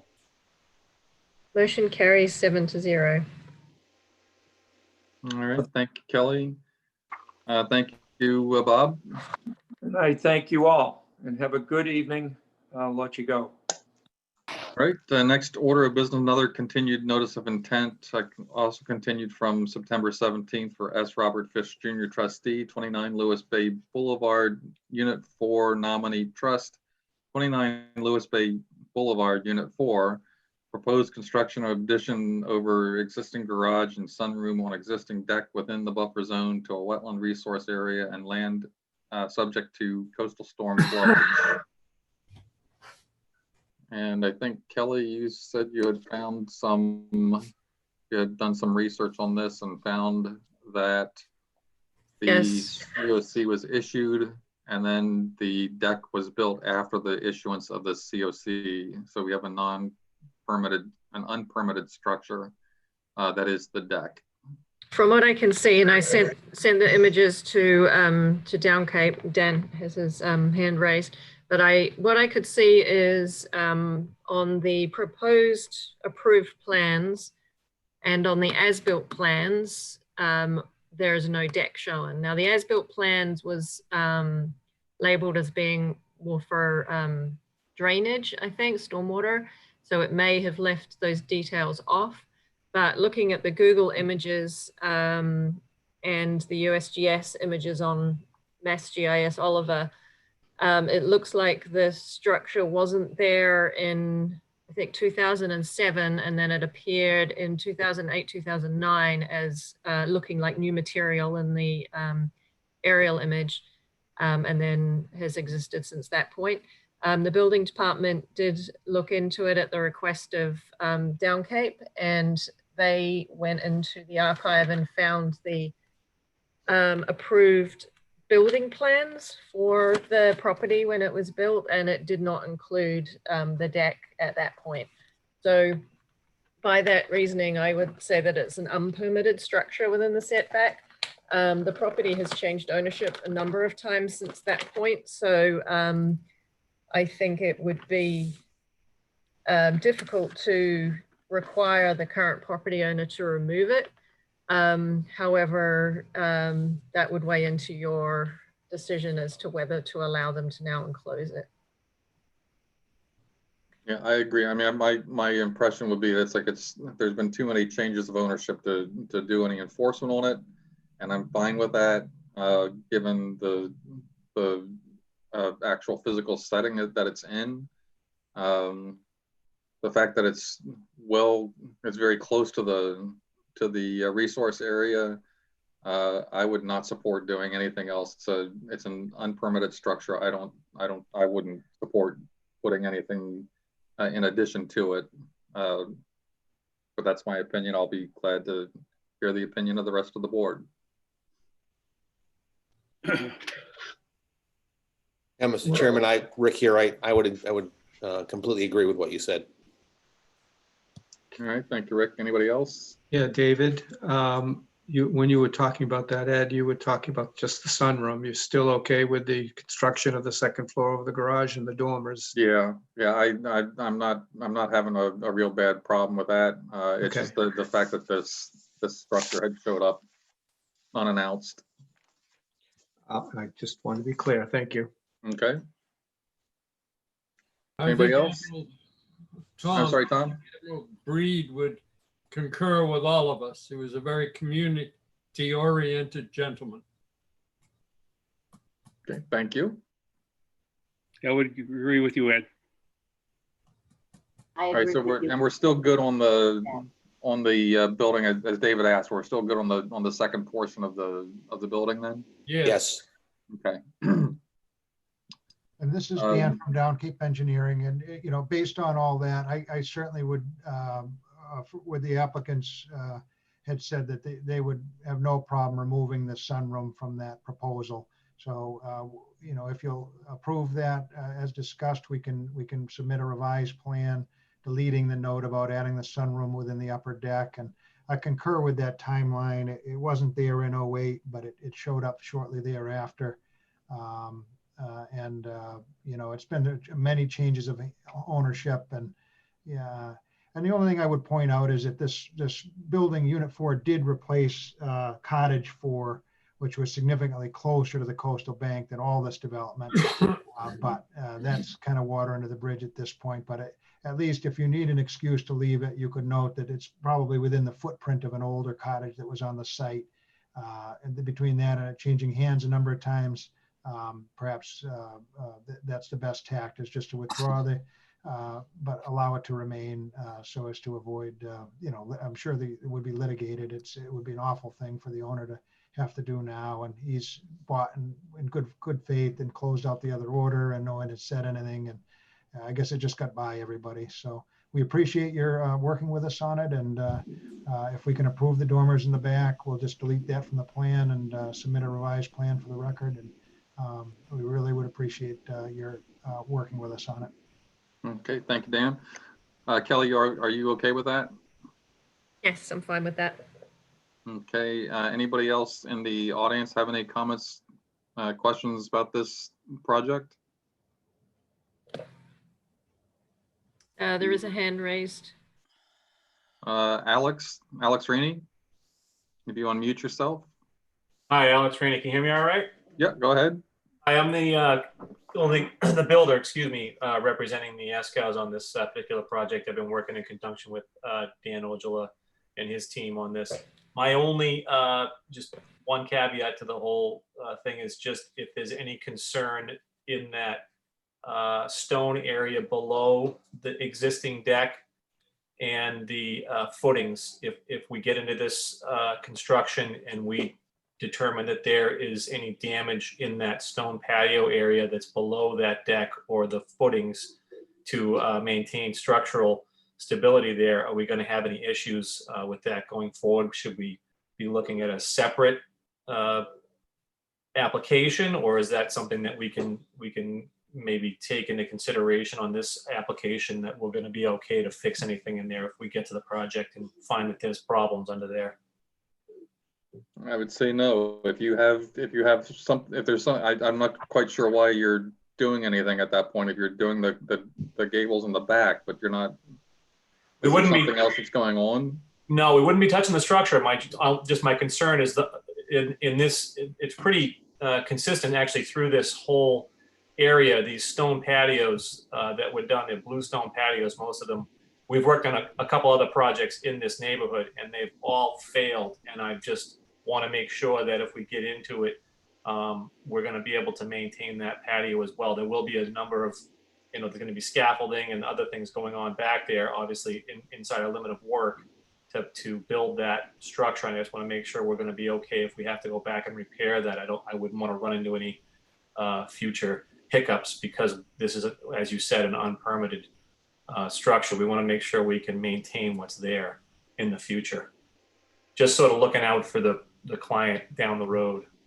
Yeah, I mean, if there's something that you need to do to adjust the deck, you'll have to come back. If it's either support or, yeah, you'll need to come back for that. Want to make sure obviously this is all on record, so we just want to make sure we have that as like I said, to be able to go forward in the future if we run into a situation. I mean, sometime in the future, if there's something that goes on with that deck or the structure or the infrastructure that supports it, yeah, you would have to come back to you would have to come back to the commission and ask about that at that time. It would depend on what you needed to do. So that's but we could safely say that they're going to be allowed to keep it at that time, I guess is what I'm getting towards. Yeah, I mean, we've essentially just said that it's like, we recognize that it's an unpermitted structure, but because of the length of time and the number of owners that have changed hands, that we're going to leave that and sit where it is. But we have it on record now that that's all that we're going to allow. Okay, that sounds great. Okay. Thank you. Any further discussion among the commission? If not, may I have a motion to make a motion to issue this with a revised plan showing no sunroom and to allow the gable construction to go forward. David, so moved. Well, thank you, David. Is there a second? Thank you, Tom. Kelly, would you call the roll? Bishop, Aye. Durkin, Aye. Bernstein, Aye. Lawrence, Aye. Hoops, Aye. Huggins, Aye. Mulhern. Aye. Motion carries unanimously. Thank you very much for your time and careful consideration. Appreciate Okay, it. thank you, Dan. Next order of business, another continued notice of intent, continued from September 17th. Christian G. Hader, trustee, FEH nominee trust, 3 Cape Isle Drive, Yarmouth, Massachusetts, proposed maintenance dredging within land under the ocean. And this is who?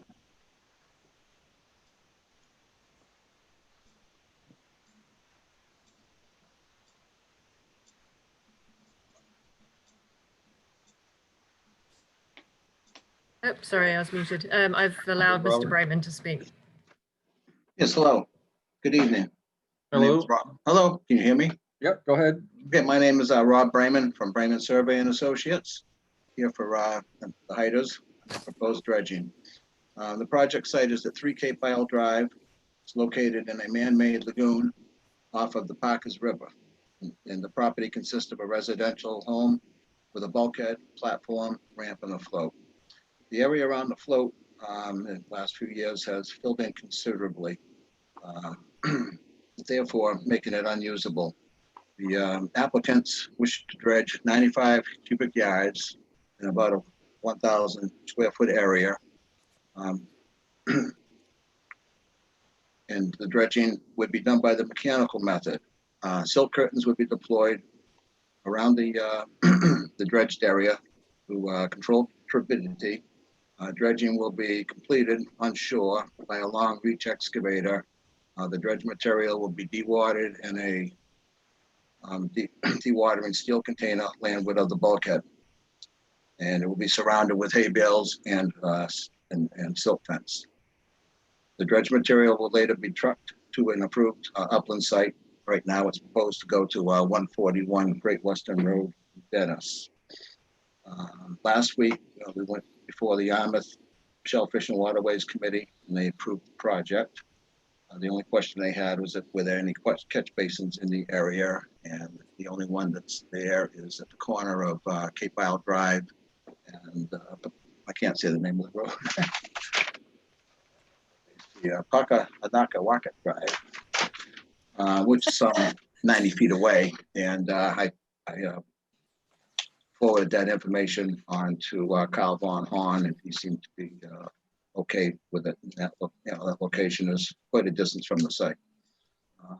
Division Marine Fisheries have reviewed the project, and they had 2 suggestions. One was a time of year restriction for winter flounder, no dredging between January 15th and May 31st, and that appropriate containment techniques be used for any kind of runoff, which is the reason for the steel dewatering container. Basically, that's the project.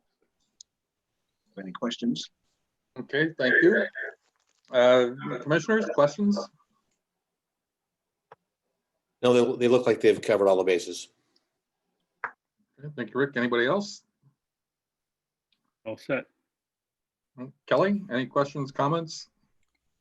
Nothing further. Waterways supported the project. DMF included a couple of conditions which should be in the order, and I can include conditions related to the bylaw. There wasn't much in the way of shellfish. Most of it was stuff that's attached to the pilings, so we could just include the condition to remove any shellfish in the footprint of dredging before that takes place. So that's all I have. Okay, thank you, Kelly. Is there anybody in the audience has any comments, questions, concerns about this project? Raise your hand digitally if you see none. Last chance for audience questions. All right, back to the commission. Any further discussion? If not, could I have a motion with the special conditions that Kelly specified? So moved, Ellie. Thank you, Ellie. Is there a second? Second, Rick. Thank you, Rick. Kelly, would you call the roll, please? Bishop, Aye. Durkin, Aye. Bernstein, Aye. Lawrence, Aye. Hoops, Aye. Huggins, Aye. Mulhern. Aye. Motion carries unanimously. All right, thank you, Kelly. Next order of business, another continued notice of intent, continued from September 17th, 2020, Robert Griffin, Sweetheart Creek Association, Sweetheart Creek off Great Island Road, Yarmouth, Massachusetts, proposed maintenance dredging of Sweetheart Creek. And Kelly, do you have anything before we get rolling with this? Okay. So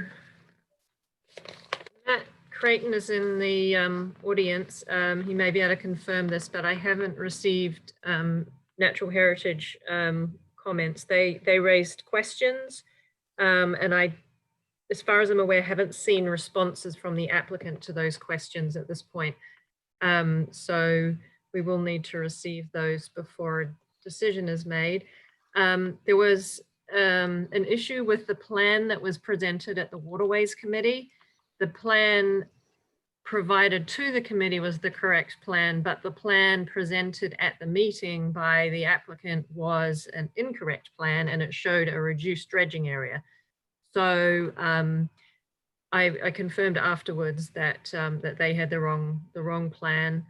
So Waterways' decision was based on basically incorrect information. So Carl von Hohn provided the Waterways comment letter, but just made a note that it was based on dredging per the previously approved permits. Excuse me. I also asked for confirmation from our shellfish constable because a shellfish survey wasn't provided. And I understood from speaking with Matt that he didn't think it was needed because there was so little shellfish in this area due to the previous dredging, but I had just asked for confirmation of that from the shellfish constable. We had comments from DMF, including a couple of conditions. Something that arose from that was the recommendation that there be at least 25 feet from salt marsh, which is not possible in a lot of areas of this channel, but in areas where it is possible, it appears there is some confusion over this plan that the dredging area appears to be larger than what was previously permitted. And there may be an explanation for that I'm misinterpreting the plan, but I can't figure out what it is because the application states that it's the same as what's been previously approved. So given the plan, it looks like it's bringing the dredging area closer to the salt marsh in some areas. I think that is everything I have. And Matt has his hand raised in the audience. Okay. And did we cover COCs? Oh, I'm sorry. There are also a number of COCs, a number of projects that are open for dredging in this area. I was just going to see if I can scroll. So the list at the list at the top is somewhat relevant, but not directly relevant to this. But the list at the bottom is the number of the permits that are unresolved. Some of them Matt had informed me may actually have COCs that were not immediately obvious, but a lot of these permits are still open for dredging in this channel. So there's definitely a need to resolve those before any new permitting is issued. Okay, so that's one of my concern as well. Is like we have an awful lot of things that are outstanding, and we have a policy that typically says we don't issue new orders of conditions until old ones are closed. But anyhow, let's go back. And Matt, are you? I'll allow him to speak. Are you there and unmuted? Hey guys, can you hear me? Yeah, go ahead, Matt. Hey, Matt Creighton from BSC Group. Yeah, so I'll kind of go through real quick Kelly's comments here. So the shellfish survey, the shellfish plan that was presented, the during the meeting or prior to the meeting, when everything was submitted, the plan that you see was actually submitted to them. I guess Paul Mancuso from our office had done the meeting, and there was a little confusion with the plan and what was being dredged and what wasn't. And at that time, he grabbed a plan that he thought was the plan that was submitted because it was a color plan, to try to help visualize a little bit better. But unfortunately, it was an unstamped older version that we kind of were teetering back and forth on salt marsh issues, which I'll jump into. But at least the plan that was submitted was the plan that you have in front of you. The salt marsh issue is Division of Marine Fisheries, like Kelly mentioned, it has requested a 25-foot offset. We can't really do that here in most instances, just because it would crisscross and we wouldn't be able to dredge.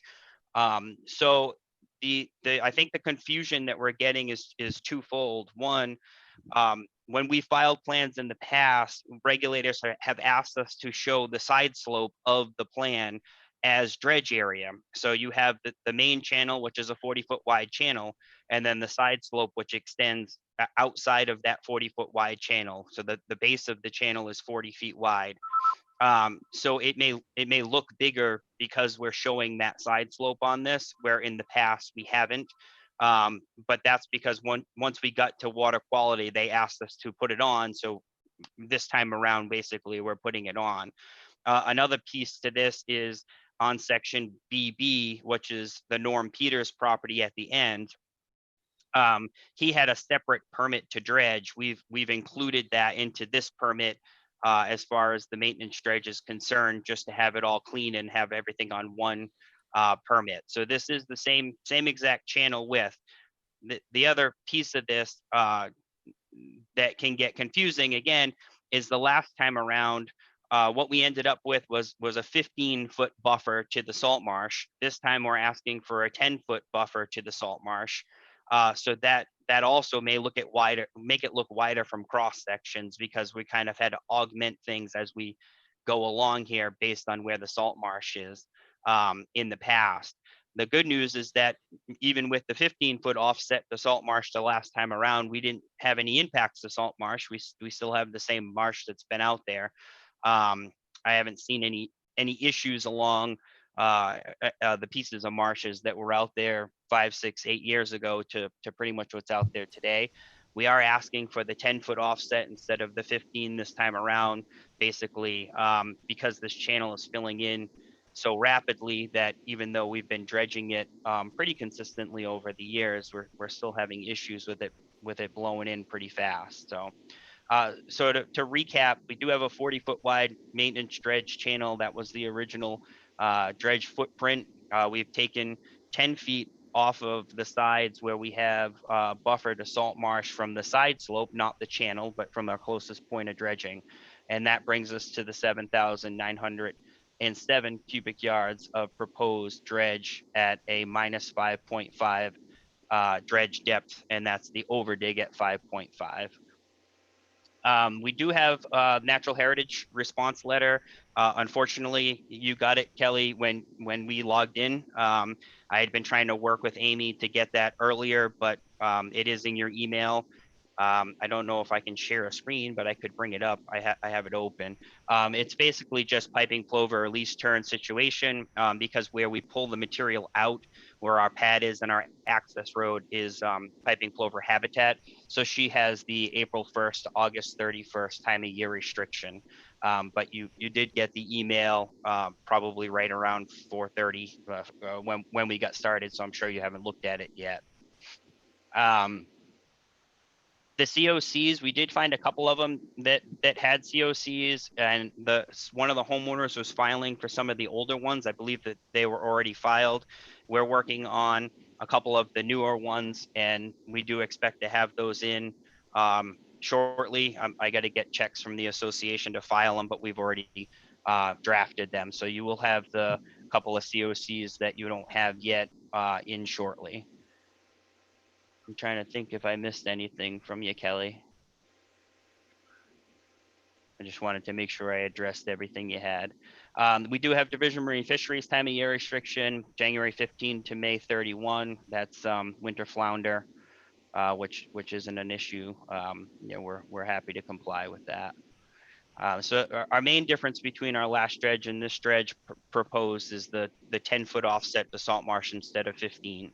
And again, that's because we're getting blasted in pretty quick in here and it's filling in fast. Okay, thanks, Matt. So it's looking with between Natural Heritage and DMF, you're looking at what, late August to early January then, right? Yes, we have, August 31st is the end of Heritage, and then January 15 is the start of DMF. Yep. So basically January 15 to August 31st, we can't do work. Right. Yeah. Okay. Commissioners, any comments, concerns, questions? Mr. Chairman, I have one. All right, go ahead, Rick, and then David. Matt, I'm assuming you'll be utilizing a excavator mounted on a barge as a way of handling your dredge. Curious to hear your description of how you're going to handle disposition of the spoils. Yeah, of course. So it will be a mechanical dredge, just like you said, basically on the barge. What we've done in the past, how we've done this is, if you look in the lower left-hand corner, you'll see a little trail coming up to the river and then a little pad that's there on the site plan. And so what we use is a clamshell on with a crane, with a clamshell bucket, and we offload the material right there. And that material would then get trucked out. All the material coming out of here is getting trucked out and going to probably the Great Western Road site in Dennis that Wayne Kirker owns. We had a bud filed for this last time, and that's where we brought all the material. However, we did talk to Carl, and he said if there is good sand in there, which there is, that the town might snag some if he can find a place to stockpile it, because he needs it for a couple of beaches. And obviously we're willing to. We'd rather have it reused as beach nourishment if we can. So we did have a couple homeowners that asked if they could get permits and maybe use it on their banks where they had a little bit of erosion. So we may come back with some notices for that while we're going through the rest of the permitting process. So that pad will be your dewatering pad? No, we'll actually dewater right from the barge because it's sand. It dewaters relatively quickly. And then we'll offload right up on top of the dune there where that trail is. And that's where we'll back the trucks in and take it right out. Great. Thank you. Yep. Okay. Thank you, Rick. David? Yeah, I have 3 items, questions items. First is, I do believe a shellfish survey needs to be done. When I'm in there kayaking in low tide, I see an abundance of shellfish along the sides. I certainly don't know what's underneath, but along the banks. Number 2 is, last year at this time, there were thousands of menhaden there. I haven't seen any menhaden. I didn't see any this year, but I'd be least worried about dredging during that time, since they do an important job. And number 3 is, and I don't know if this is, Kelly referred to it in her slide, the number of unpermitted docks in there bother me. And I just wanted to make that statement. Okay, thank you, David. Do you want me to touch on that? Yeah, if you have any comments there, go ahead. Yeah, so we've done a lot of shellfish surveys, quite a few over the years in this area. And what we do find is that there are shellfish as quahogs along the outside of the dredge channel. Not in a super significant abundance, but we definitely find them out there. Within the dredge channel itself, it's rare that we find anything.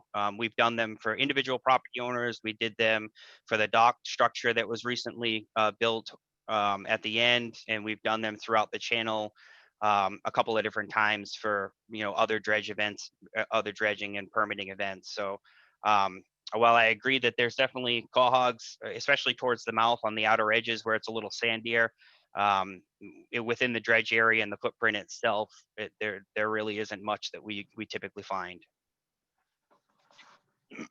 Okay. I'm not really sure what the menhaden timing is, but I assume it's takes place during the summer when we wouldn't be able to dredge anyway.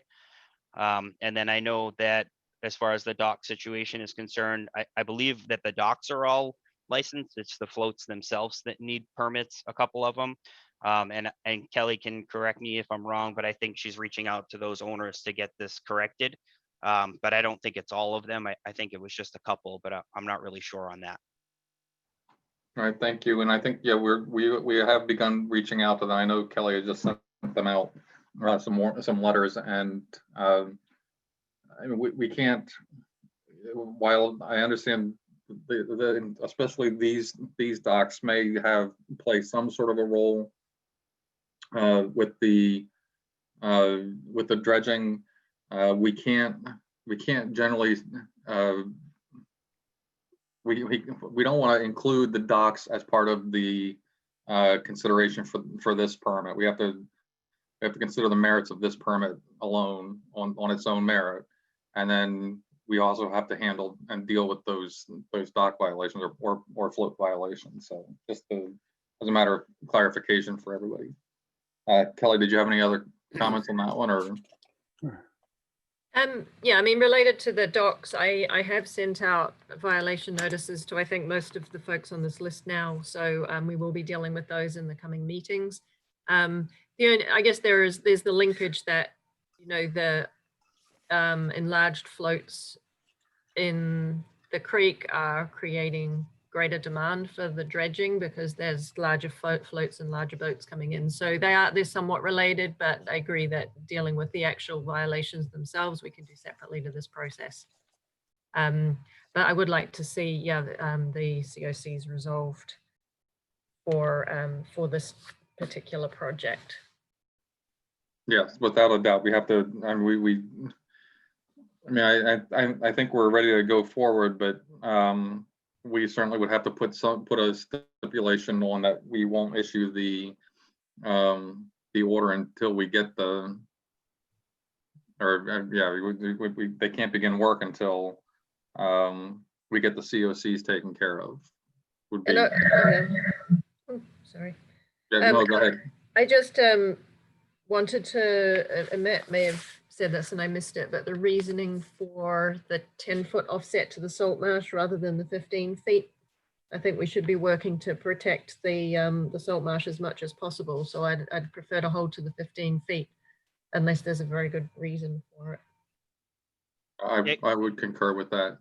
Yeah, Kelly, we ended up going 10 feet this time only because we're getting washed in pretty quick in this area. And so they were hoping to try and maintain as much of that channel width as they could. But I completely understand. The good news, I guess, is that we've done the 15 feet. I don't know, since I've been involved, I think 3 or 4 times with this project over the years. And the salt marsh that's out there still looks as good as it did the day I started. So I feel like at least that is decent. But I know that the folks in there were hoping to try and maintain as much of that original channel width as possible. Why do you think the channel's filling in so much faster now? You know, I'm not sure. I honestly, I don't really know. We've had the point of it closed off quite a few times, and this, we had discussions with them to dredge it last year, and there were some concerns that the end of it was closed off. And I honestly think that when that end closes off, that the silt precipitates out quickly and you don't have a flush of that area. And I think that it starts to build up quickly. So our last dredge, I think, was maybe 5 years ago. And I apologize because that's off the cuff. But before that, we had done a dredge, and then we did an emergency dredge. Then we dredged a year later, and then I think we dredged 2 years after that. And then we kind of stopped for a while. And I'm guessing it's the stopping that kind of, just because that end closed off, that it's just kind of filling in a little bit quicker, and we're just not having the flushing in there like we do when we maintenance dredge it a little bit more frequently. Matt, I thought you would know better. You should always blame the ferry for that sort of thing over that way. You know, it could be the ferry. It could be. Yeah, that's the fallback. Yeah, I think. I mean, I understand what you're saying. I would still feel more comfortable with the 15 foot. I don't want to see it getting any wider or closer. I have to, How would I make you a deal on this? How about we go with the 15 foot? I'll give you a revised plan with the 15 foot and the new cubic yardage. And I'll give you the COCs all at the same time, and you guys can issue by the next hearing. I got them done. I just need the checks. So I think I'd have everything before you'd even issue the order, and I think everybody would feel a lot more comfortable with that. So I don't have a problem with it. I'm certainly not going to fight it. Okay, The 15 feet there, Ed. All right, that sounds like a winner for everybody, if you ask me. The rest of the commission have any comments, concerns, questions? Paul has his hand raised. Paul? Yeah, and my question was the one that Kelly asked about why it was filling in faster. And could it also be because of the boat? I mean, maybe this is not applicable, but the boat traffic in and out of there, maybe there are bigger boats and so on. Is that somehow contributing to that? And should there be some concern about the size? there is a lid in the, just put it in a baggie. Sorry, guys, he's feeding the dogs. They're chomping at my ankles here. Yeah, it's just interesting that. Okay, that's all. I think I kind of didn't understand the reasoning behind why it's filling in faster, but I'm sure that there are sound reasons. Yeah, I know we have some erosion on a couple of the banks, and I assume that some of that erosion is kind of building up and holding on. My thought process on it is that the mouth of this closes off rather quickly. It almost needs to be dredged yearly at the mouth to keep that flushing. And as soon as that starts to kind of close off a little bit, you don't get the flushing. So anything that happens in the creek is all staying in the creek. It's not coming out.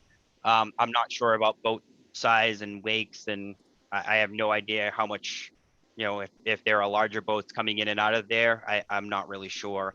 The water depth is we dredge depth is -5, over dig 5.5, mean low water. So I mean that's probably the factor that limits the size of the boats coming in and out of there. And then, like I say, it closes off pretty quick.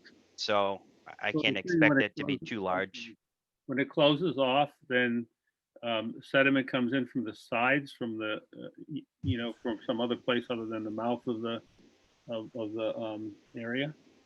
Well, I know we have one site in there that I had spoken with one of the property owners who had some erosion along his bank, but there's sediment in the water column, and so when you don't have the flushing in and out, that sediment precipitates out. And so just the daily tide coming in and out of there is going to have sediment that precipitates out. The more we keep the area open, the more that material can flush in, then back out and not precipitate. So closing it off kind of acts like a little bathtub, if you will, where it kind of holds that sediment in and fills it in. So I'm not sure if it's a combination of erosion, because I know we have at least one site that does have some bank erosion. It had some invasive species along the bank that you guys had looked at a few years back, and with a prior owner, I believe it was, but that's one of the owners that was considering trying to take some of this sand and regrade the bank and replant it. But like I say, we'd come back for that. But I'm guessing it's a combination of things that's filling it in. Okay. So would it, Matt, it's Kelly here. Would it be reasonable to say then, if you were more frequently dredging the channel part of this project, it would negate the need to so frequently dredge the rest of the channel? And I assume, would that be the focus of the work? Yeah, so that's a great question. And when we got involved in this originally, we did an emergency dredge to open the mouth. It was just the mouth, right to the first corner, the first bend. And we opened it up, and then we went back and we got our permits because it was an emergency, and we went back and we dredged it, I think the year later, once we had our permits for the whole creek. And then, if I remember correctly, we've dredged just the channel mouth twice since then. And nothing, I think, in the last like 5 years, I want to say, but we never had to dredge the upper part of it. It was always pretty close, you know what I mean? So I'm hoping that by dredging the whole thing out and then keeping the mouth open, that, yeah, it negates the need to dredge the upper half of it as frequent. Thank you. And I know that there were dredge events before BSC got involved. I know some of the older orders are not BSC orders, so they've been dredging out there for a long time. But that's just a little bit of my background since I started working with the association there. Can I ask a question? Yes, go ahead, Ellie. Is this a man-made creek? It is. It is a man-made creek that was made for a young man and his sweetheart because she wanted waterfront property. That's the story I got. Well, it's probably trying to go back to its natural habitat. Well, I'm sure it is. We know it was man-made. We found some old aerials forever ago, but when we were working with water quality cert on determining whether or not it had been dredged previously, and we found that it looked like dune and salt marsh at the time, going way back before this had as many houses and stuff on it now. But yeah, it's a man-made lagoon essentially. Okay, thank you. Okay, is there any further discussion among the commission? Kelly, are you good? I am good, thank you. All right, audience, anybody in the audience, public want to make a comment on this project? Questions? Raise your hand digitally if you do. Last chance. Okay, seeing none, back to the commission. Unless there's any further discussion, would somebody like to make a motion? And I think we're looking to make the motion that, let's see, are we going to continue until the next meeting? Is that right, Matt? That's your time frame? No. I mean, if you guys can close now, I'll have the plan and the COCs and then issue the order at the next meeting is what I was thinking. That way, before you issue the order, you have COCs in hand. If that works for you guys. Okay, I mean, that's fine with me. Kelly, are you all right with that? I mean, we're essentially continuing. Yeah, right? I'd like the opportunity to review the natural heritage comments. So, yeah, I mean, I think we're going to be all set at the next meeting, but I would like to continue to be able to have the opportunity to review those. Okay, so Matt, you're good with that. We'll assume that everything we're gonna move like what we had just said. We're gonna keep it open. Yeah, just in that case makes Kelly sense. has any questions. Yeah, that makes sense. You know, like I said, she just got the letter, so I obviously hadn't had a chance to read it, so that works for Okay. me. Sure. All right. So then, do we have a motion to continue this just for natural heritage review? So to, moved. Let's see, October 15th. Thank you, David. Is there a second? Second, Pat. Thank you, Pat. Kelly, would you call the roll, please? Bishop, Aye. Durkin, Aye. Bernstein, Aye. Lawrence, Aye. Oops, Aye. Huggins, Aye. Mulhern. Aye. Motion carries unanimously. Okay, thank you, Kelly. We're moving. Thank you, Matt. Thanks, guys. Let's see, we're moving on to certificates of compliance. The easy one is SE 83-2183 25 Wharf Lane, Yarmouth. I think there's nothing there involved with it. We can go ahead and issue. Kelly, is that correct? That's correct. Is there a motion to that effect? So moved. Thank you, Rick. Is there a second? Second, Tom. Thank you, Tom. Kelly, you want to call the roll? Even get a chance to get the voting sheet out. Okay, sorry, that was That's really easy. Bishop, Aye. Durkin, Aye. Bernstein, He says aye. he says aye. Aye, Lawrence? sorry. It's okay. Lawrence, Aye. Oops, Aye. Huggins, Aye. Mulhern. Aye. Motion carries unanimously. All right, thank you, Kelly. Next order is another certificate of compliance for SE 83-1767 7 Powers Lane, Yarmouth, and we have some issues with this one. Yeah, this one, the property I think is up for sale, but they went to close the order out and found that there are a few items that weren't completed per the approved plan. The paving that you can see is not on the approved plan. There are walkways down either side of the house, and there's a walkway at the, down the side here, into the dune. Well, most of the property is on a dune. There are no gutters and downspouts. However, the drainage is very good on these dune sites, so I don't see any impacts from erosion. And there is a paved driveway, which was supposed to be pervious. And while pavers are somewhat pervious, they were not one of the types stated in the order of conditions. So the property owner decided, I agreed with the property owner, we'd put this on the agenda to get your feedback as to the issues that would need to be addressed in order to receive a certificate of compliance. So I suggested that the paving up either side of the house maybe need to be removed, especially where it's going into the dune area. Maybe you would allow the footprint of the driveway pervious, the pavers in that area to remain, but want to bring it to you for comment. And Dan Ojala is in the audience. He was the representative for this.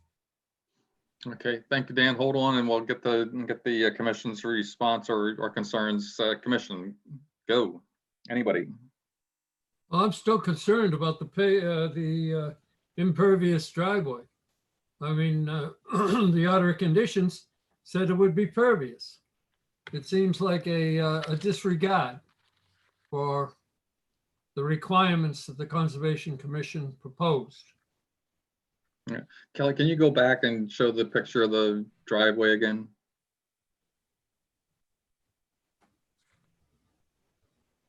That's a substantial area. So the condition in the order was that the driveway shall be constructed of pervious materials such as crushed stone, gravel, seashells, or other similar materials. So I think it's, considered that pavers are somewhat pervious, but certainly not as pervious as stone, gravel, and seashells. And when was this done, Kelly? This was 2006. Yeah, so there's a good chance that there's a solid base under there anyhow. It would be my opinion. Yeah, I think it was asphalt before, and I think Dan in his comments said that it was asphalt and in poor condition, so they replaced it with pavers. Yeah, so that'd be my concern. There's no pervious material underneath. It, yeah. Tom, you had a question? Well, I was wondering what made these pavers pervious. The fact that water can drip very, very slowly between the pavers? Yeah, between the pavers. Yeah, the pavers themselves are not pervious. No, I wouldn't expect so. Yeah, that's part of it, and then the other part is the bed that you put underneath it, the base that you put underneath. There's a certain way of designing it that will allow the water to penetrate.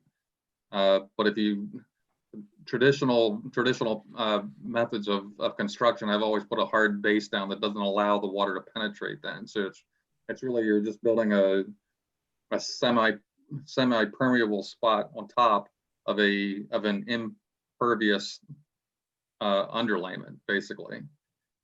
That's there's a different way of designing it. That's all. I'm sorry, Ed. I'm sorry. That understanding, and of course, if the Conservation Commission is not concerned by this pervious section, then I'll go along with the commission. But no, I'm agreeing with you, Tom. That's what I'm saying. I don't think the underlayment was designed to make it truly permeable. I think the pavers are the only thing that the space between the pavers are the only thing that's permeable. The rest of it is not, and so it's essentially like a paved driveway. So I think I'm agreeing with you. I think they should fix it. So I do as well. Thank you, Ed. Anybody else? Yeah, I would concur with that. Me too. David? 4. So same here. 5. Okay. Same, Pat. All right. So 6. I agree also, Ed. All right. So we got a full contingent on that one. Dan, you want to say anything about it, or just going to say okay? And Mr. Chairman, can I ask one more question? Yeah, go ahead, Rick. Kelly, could you show the photograph of the stairs and the walkway through the dunes again, please? Yeah. You said that wasn't part of the application as well? There's a paved pathway here, and I don't know whether they added, I think the paved pathway connects with the pathway down the house, and then the stairs come down from the deck. And let me just double check the old plan. That neither of those are on the plan. I'm sorry. Yeah, there was a deck expansion, but there was no stairs included. But the stairs, I believe, are within the footprint of the approved deck expansion. The deck was allowed to, and I'll show you on this plan here. The deck was approved to be expanded out to that faint line you can see. Yes. And so the stairs are almost entirely within that footprint, but these stairs were not on the plan. And then this is the area of walkway, which is not on the plan, the rest of that area. So part of the walkway on the dune is where there was an approved deck expansion. However, I guess deck with dune underneath it is different to pavers in dune. Yeah, I agree.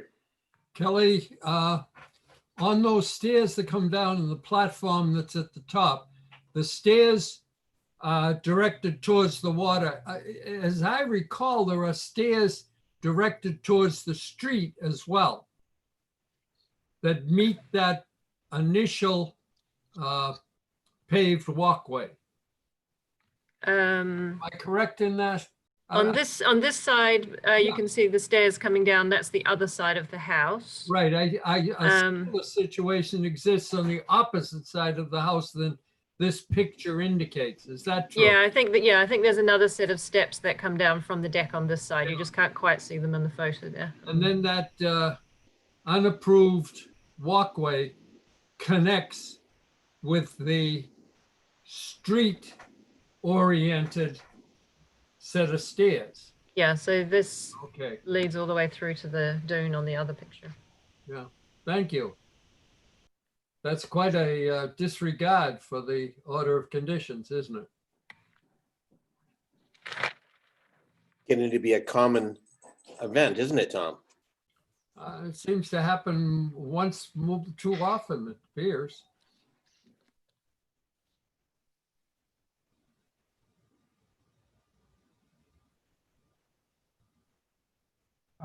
This is Dan Ojala from Down Cape. I could just add a couple little tidbits to the conversation. Okay, sure. Go ahead, Dan. Sure. So yeah, it's off a little bit. It was back in '07, so it was a while ago. One of the things on the walkway was you used to be able to walk underneath this. So it might have been that we didn't really think about it. But I don't know if you remember, but a lot of these houses had the open carport. I don't think there's maybe one or two left that are like that. But you used to come down and walk under the house, so you didn't need that walkway.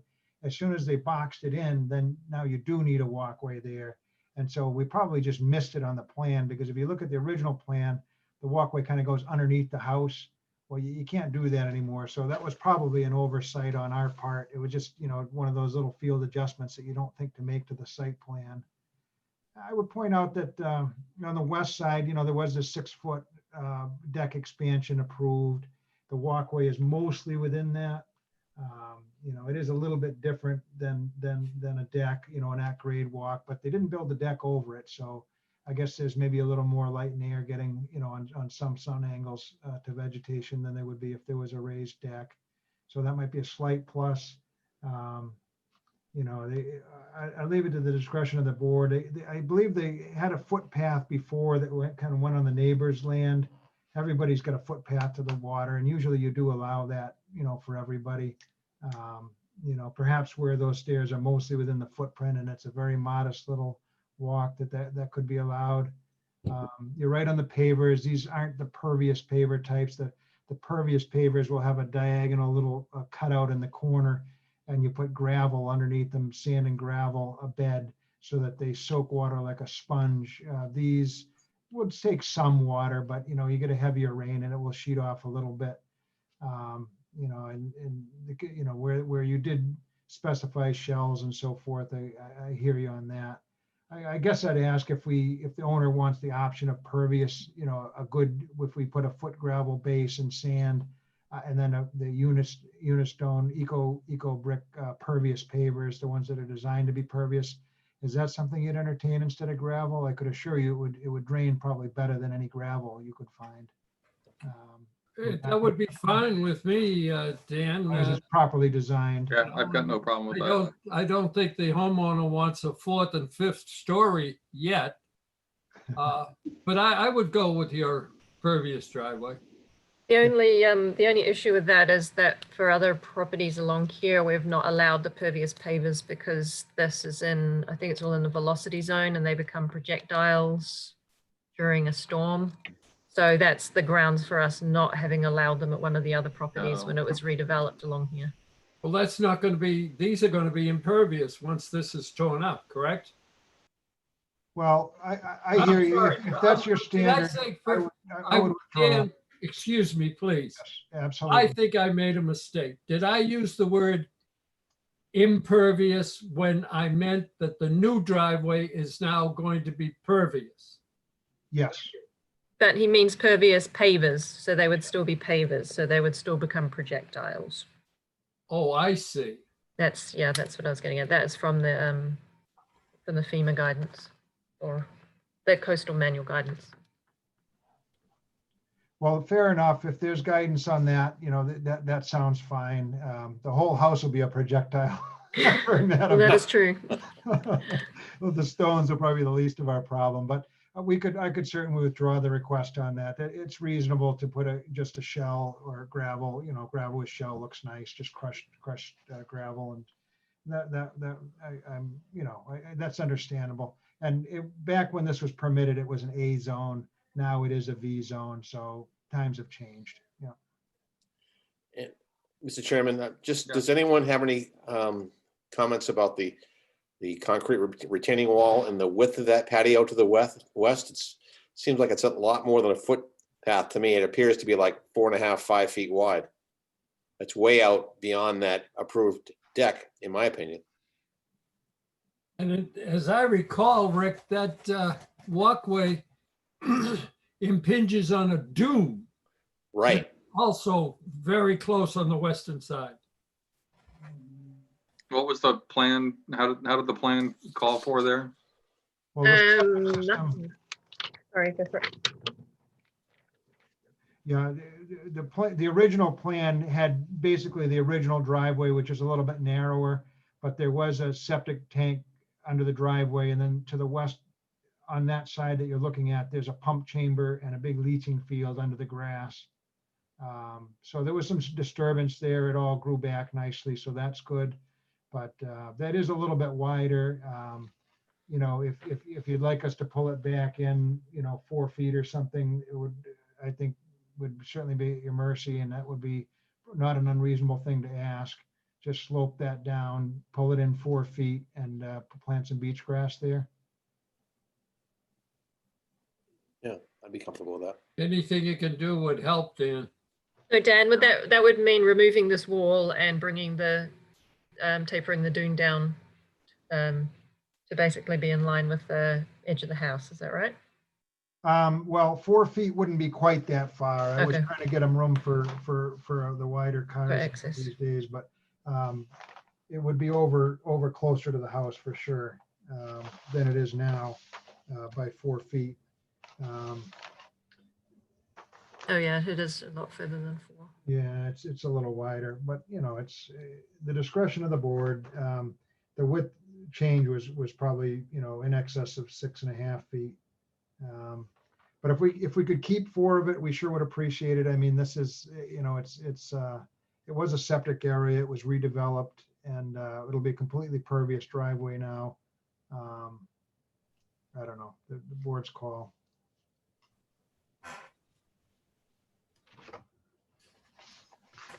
So just to recap, we'd be removing all of the pavers, bringing the driveway width in by 4 feet. Is that 4 feet on each side? Or is it already? Both sides are a little wider than. Yeah, so 4 feet, bringing it in 4 feet on each side All right, that's, and removing all of the paver walkways, is that right? And then a pervious driveway with stone or shell. Is that what the commission were after? Sounds good to me. Sounds all right to me. I can't say it's unreasonable, and I appreciate you working with us. That seems to be a good compromise. So procedurally, do you want to continue this to allow time for that work to be completed, and then we'll just put it back on the agenda for a date certain? Or do you want them to need, well, that probably makes the most sense, I guess. Yes. Either that or they Okay. withdraw it without prejudice and then come back again. But I think we can just, can't we just continue it for what, 6 weeks, whatever? I don't know how much time it'll take to do all this, but If a sale's pending, maybe we could do, we've got the chance of 2 weeks or 6 weeks. Yeah. Yeah, the 15th or the November 5th. All right. If the realtor is listening, I can't imagine in this environment, we're going to get anybody to do it in 2 weeks. yeah, So I don't see that happening. But Yeah, it's just not realistic. So we'll go November 5th. Yeah. all right, does that sound reasonable? Then you'll work with that, Dan?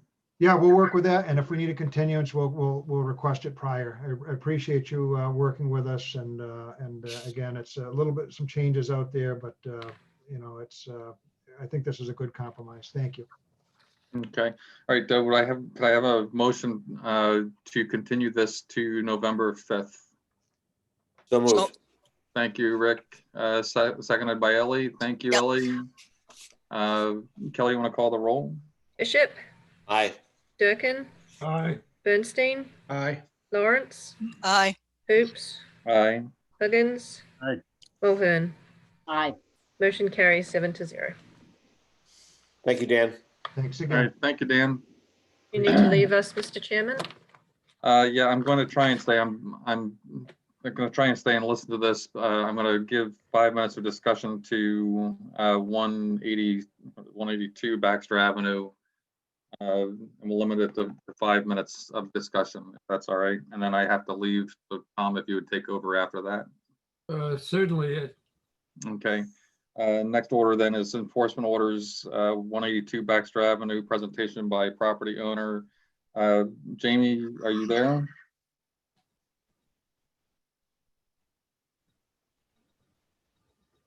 I'm here. All right. I will give you 5 minutes that you can state your case. If that would be, will you be able to do that? Well, I'm going to turn it over to Stan Humphreys, who's on the line, and have him explain what we're doing. Okay, Stan, 5 minutes. Allow him to speak. Mr. Chairman, I'm recusing myself from this discussion. Okay, so let the record show that Commissioner Bishop has recused himself from this discussion. This isn't really a discussion, it's actually just a presentation. So I don't think we'll be taking any, we'll be doing any questions. I don't think, unless the board really wants to do that. I believe I unmuted myself. Can you hear me? Okay, and yes, you can go ahead. 5 minutes starts. Ready? Good evening. My name is Stan Humphreys. I'm a coastal geologist with ECR, and wanted to take a harder look at the property, see if we could identify some areas that would really benefit by some dune enhancement or replication. And it's actually on the east side of the property where there are two major problems that we see. One is a fairly large gap between the easternmost end of the dune and the existing jetty, where there is no dune existing. It's entirely just a flat sandy beach. And what's happened over the years is during storms, there's overwash and material is carried back into the creek. And then the creek is in need of dredging, as it's currently going through now. The second problem is that the extensive dune on the east side of the property is being rapidly overtaken by Phragmites. Okay, thanks. So The area that I just previously spoke about is shown here in green. It's about 850 square feet in size, which is about twice the amount of area that has been agreed upon as dune that was previously removed on the west side of the property. Getting into this large expanse of dune that's being overtaken by Phragmites, we've divided into 3 areas: a dense Phragmites area, shown here, moderate up front, and then fairly sparse back in here. The idea would be to implement an eradication program for the Phragmites that consists of a 3-year program. We've detailed that in our memo dated September 11th. But perhaps more importantly, just getting back to the primary frontal dune that we would like to replicate. There would be additional sand brought in, and elevations increased, obviously, in this area. There is more of a low-lying elevation through the dune in this area, so we think we can provide more sand there. And obviously, this would be replanted. I believe there is a table below this plan that gives more detail about the areas in the other direction. Can you go down instead of up? Maybe there, yeah, it's just below. Maybe you can see it. Oh, I see. I'm sorry. On that particular page. Yeah, just below the plan. Scroll down here. Thank you, Kelly. No problem. There's a summary of the replication that would take place, as well as enhancement and the numbers that go along with that.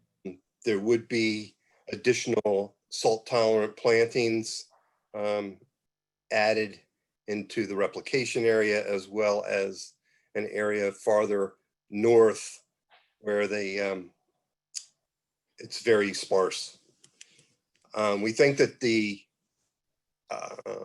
advantage to this plan is an increase in storm damage prevention and flood control functions, as well as wildlife habitat. Alternatively, when it was discussed that a buffer zone would be preferred back on the west side into the lawn area, it really does not compare to the value and benefits of this. There might be some wildlife habitat brought back into that area in the buffer zone on the west side, but really, all in all, we believe that there's a much more strength in coastal resiliency brought in by this additional material. It could be combined with the approved order of conditions for beach nourishment. That was allowing up to 2,000 cubic yards. We think that there might be a need for more of 500 to 1,000 yards fairly soon to prepare for the winter. And the volume of sand estimated over in the area of this replication that's proposed is approximately, I think I said 75 to 100, but we discussed it today. It probably could use 100 to 200 cubic yards. So in essence, we hope you'll review the plan favorably, allow this project to go along at the same time as the beach nourishment for the order conditions. It was issued, I believe, back in June. Did I make it under 5 minutes? You just made the 5 minutes exactly. So thank you very much for your comments. I will let the commission consider that. For the rest of the commissioners, I'm going to have to leave. It's a mandatory obligation for my son's college that I have to be join right now. If it goes short, I will be glad. I will come back and try and rejoin the meeting again. If not, I wish you luck with the rest of the discussion and the agenda. Tom, with that, I will turn it back over to you and thank you very much for your service. Thank you for your efforts up to this point. I hope everything goes right with your meeting. Let's hope. All right, thank you, folks. We'll see you. Good night. Kelly, do you have any comments? No, we do have an executive session on the agenda for the commission to discuss this after the regular meeting. So if people want to have comment now, they can, or they can discuss it during the executive session at the end of the meeting.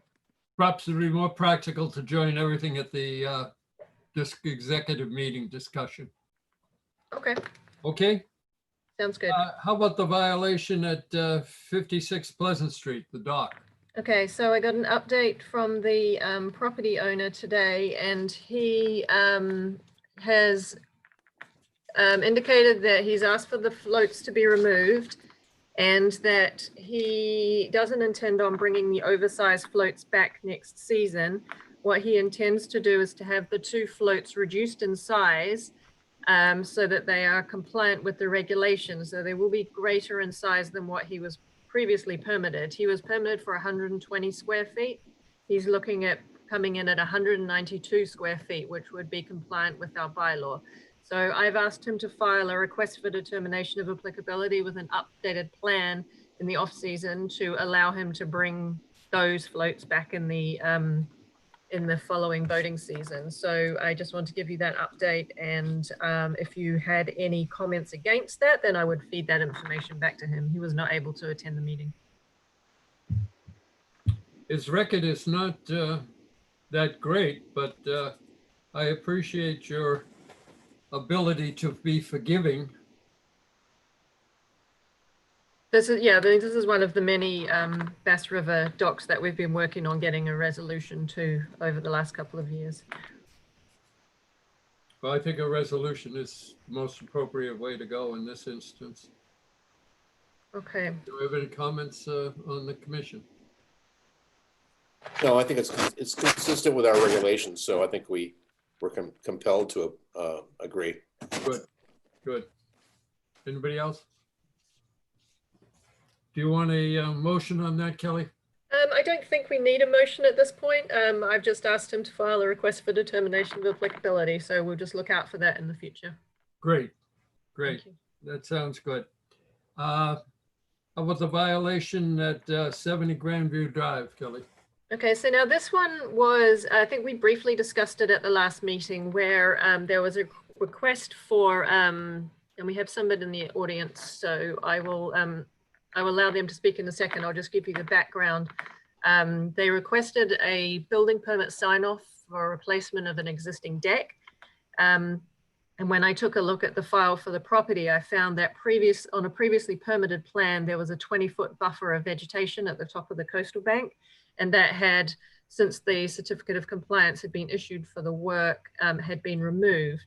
And so I issued a violation notice requiring that buffer vegetation be added back. I did allow the deck replacement work to continue in the meantime. So the property owner wasn't able to attend the last meeting, and I think she's here with some representation this evening asked to be able to speak with you about it. So I'll just allow the person to speak. I've unmuted the telephone number ending 764. You might need to unmute yourself at your end. Looks like they're muted. They might need to unmute themselves. Maybe *6 on your phone, I think, is the way to unmute. Oh, we have Carol has raised her hand as well. I'll allow her to speak. Thank you, Kelly. It's Carol Love, 70 Grandview Drive. Paul Tardif is going to speak on my behalf. Yeah. Can you hear me now? Yes, we can hear you. Oh, good. For the record, I'm Paul Tardif. I'm an attorney in Yarmouth Port. And I just wanted to give you a little bit of the background here. I won't go more than 5 minutes. I know that was a lot. First of all, the Loves purchased this property back in September of 2001, and in approximately 2005, they saw a couple of things happening with that, with those bushes and plants in front of their house. First was that the roots were starting to grow right into their seawall. And the second thing was that there was a den of foxes living under those shrubs. So they made the decision to remove the yews and cleared those bushes out. We do have a picture of what it looked like prior to the removal, and those were very low bushes, including the seawall. They were probably not more than 10 feet, maybe 12 feet away from the edge of the seawall. The Loves had no idea that they needed to come before the commission for the approval prior to taking the bushes out. I can give you a little insight in that, and basically, when they purchased the property, when title searches are done, we come across orders of condition, and then when we also come across a certificate of compliance, usually those, as you know, will cancel each other out, regardless of whether there are, well, if there are ongoing conditions, we notify them. But in this case, I think there was a certificate of compliance issued. I'm not sure about that, but I know, Kelly, you can speak to that. But so in this case, this work had been done, and I think these bushes may have been on a plan, but at the time of their purchase, they knew nothing of it. If you look at the other properties in the neighborhood, most of those properties have very little vegetation in front of them. In fact, I think there's four properties around that might have them. I mean, the property next door has a man-made beach on there, right up to their seawall. But in any event, the other thing about the seawall in this case is it's very, very large. This is at least a 5-foot seawall. It might be slopes down a little bit, maybe to 4 feet at some point, but it is a very thick and effective seawall. The removal of plant was not to improve any type of view. The bushes, they were low anyway. They just wanted to make the yard safe for the seawall and also for their family, for their use of the property.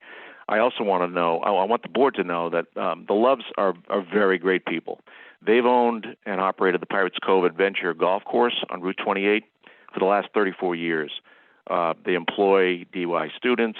They provide family entertainment, take care of our Cape Cod Baseball League players. Their business really does so much for the community. That business, by the way, abuts the Parkers River, and they've always been in full compliance with the orders of this board with regard to their properties, and they've worked long and hard about that. But they just thought that they could make their yard look like most of the other houses. As Kelly said, there was a request to replace the deck, and that's how this was discovered. I can tell you that they have filed revised plans that will make the deck just a little bit shorter, about 6 inches shorter, so away from the Bass River.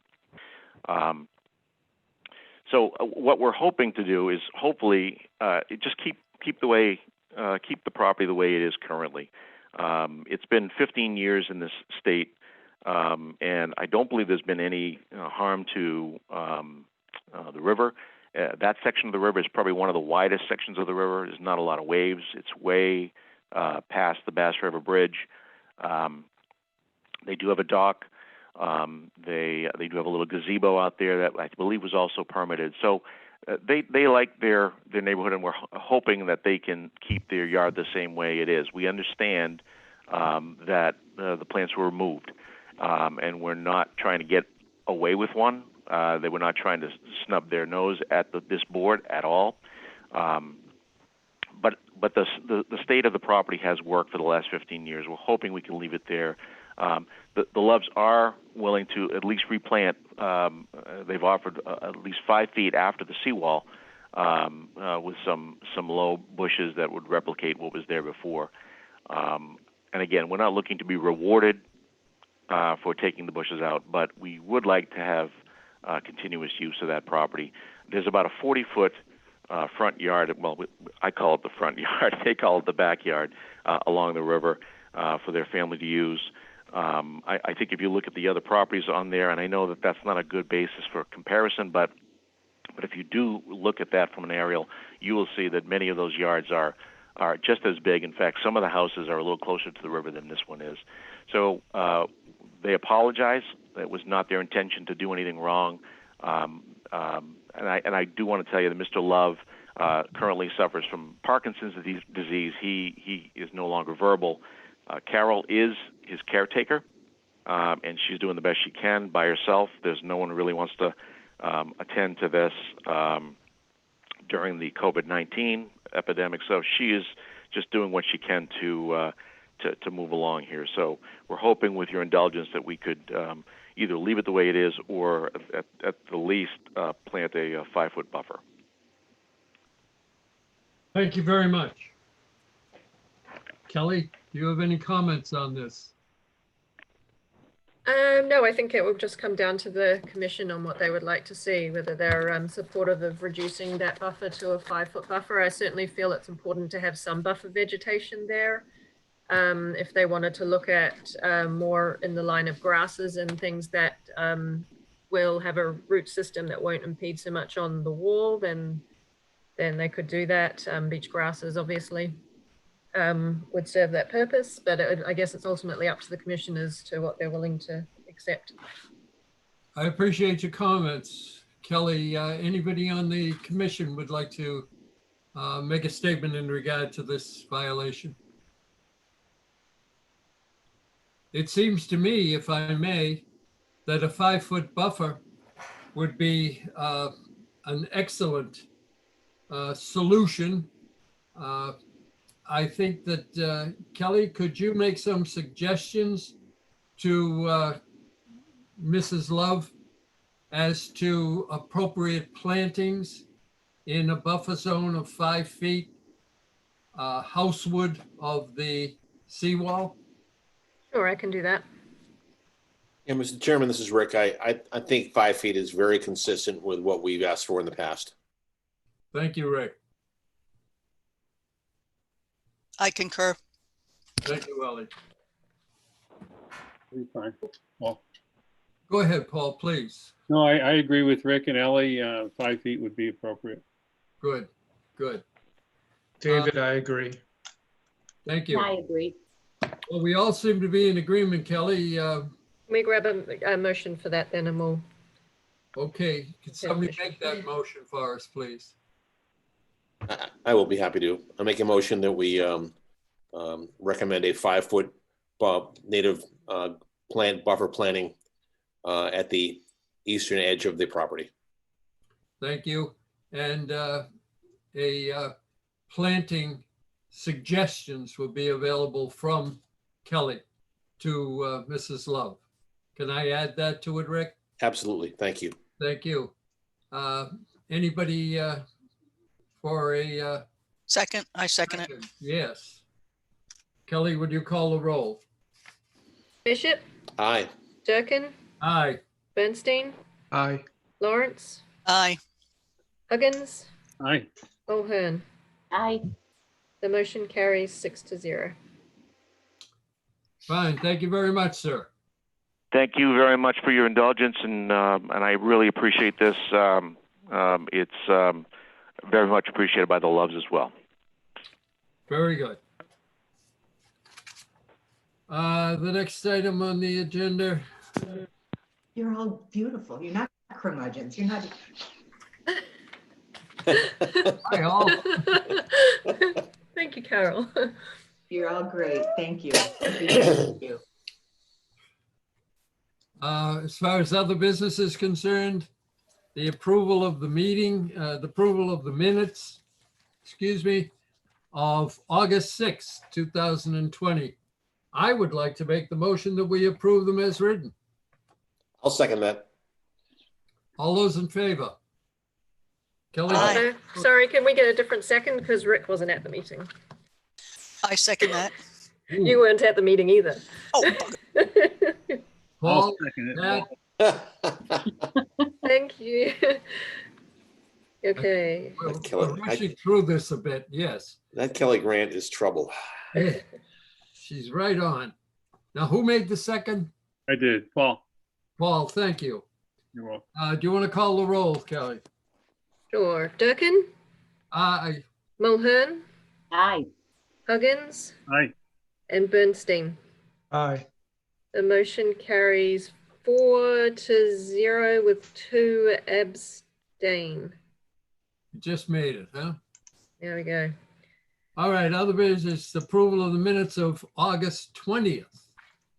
I would like to make the motion that we approve those minutes as written. Do I have a second or a comment? Second, Who was that? either or. There you go, Ellie. Ellie, you were at the meeting too. Yes, I was, and I wrote those minutes. Did Wait a till, wonderful job. wait till Kelly sees my chicken scratch on this one. Oh, they were so well done. Really are really. No, stop it, guys. Kelly, can you call the roll, please? Durkin, Aye. Mulhern, Aye. Lawrence, Aye. Bishop, Aye. Huggins, Aye. Bernstein. Aye. Motion carries 6-0. Following along with other business, the approval of the meetings of September 17th, 2020. I'd like to make a motion that we accept the minutes as written. Is there a second? Second. All right. Kelly, can you call the roll? Durkin, Aye. Mulhern, Aye. Lawrence, Aye. Bishop, Aye. Huggins, Aye. Bernstein. Aye. Motion carries 6-0. And that brings us up to date with our minutes. Wonderful. Thank Well you done. very much. Very well done. Do we need a motion to go into executive session, Kelly? Yes, we need a motion to go into executive session and we will not be returning to regular session. I thank you. Can somebody make that motion? So moved. Good. David, who's seconded it? I did. Okay, Ellie, would you call the roll, Kelly? Durkin, Aye. Mulhern, Aye. Lawrence, Aye. Bishop. Abstain. Are you going to join us for Medici and not for? Yes. Okay, so if you want to go into executive session and then you can just leave it. Okay, very good. Thank you. Okay, and we'll just discuss Medici first. Huggins, Aye. Bernstein. Aye. Motion carries 6-0. So now I just need to, stop the live share. Kelly, can I ask you who made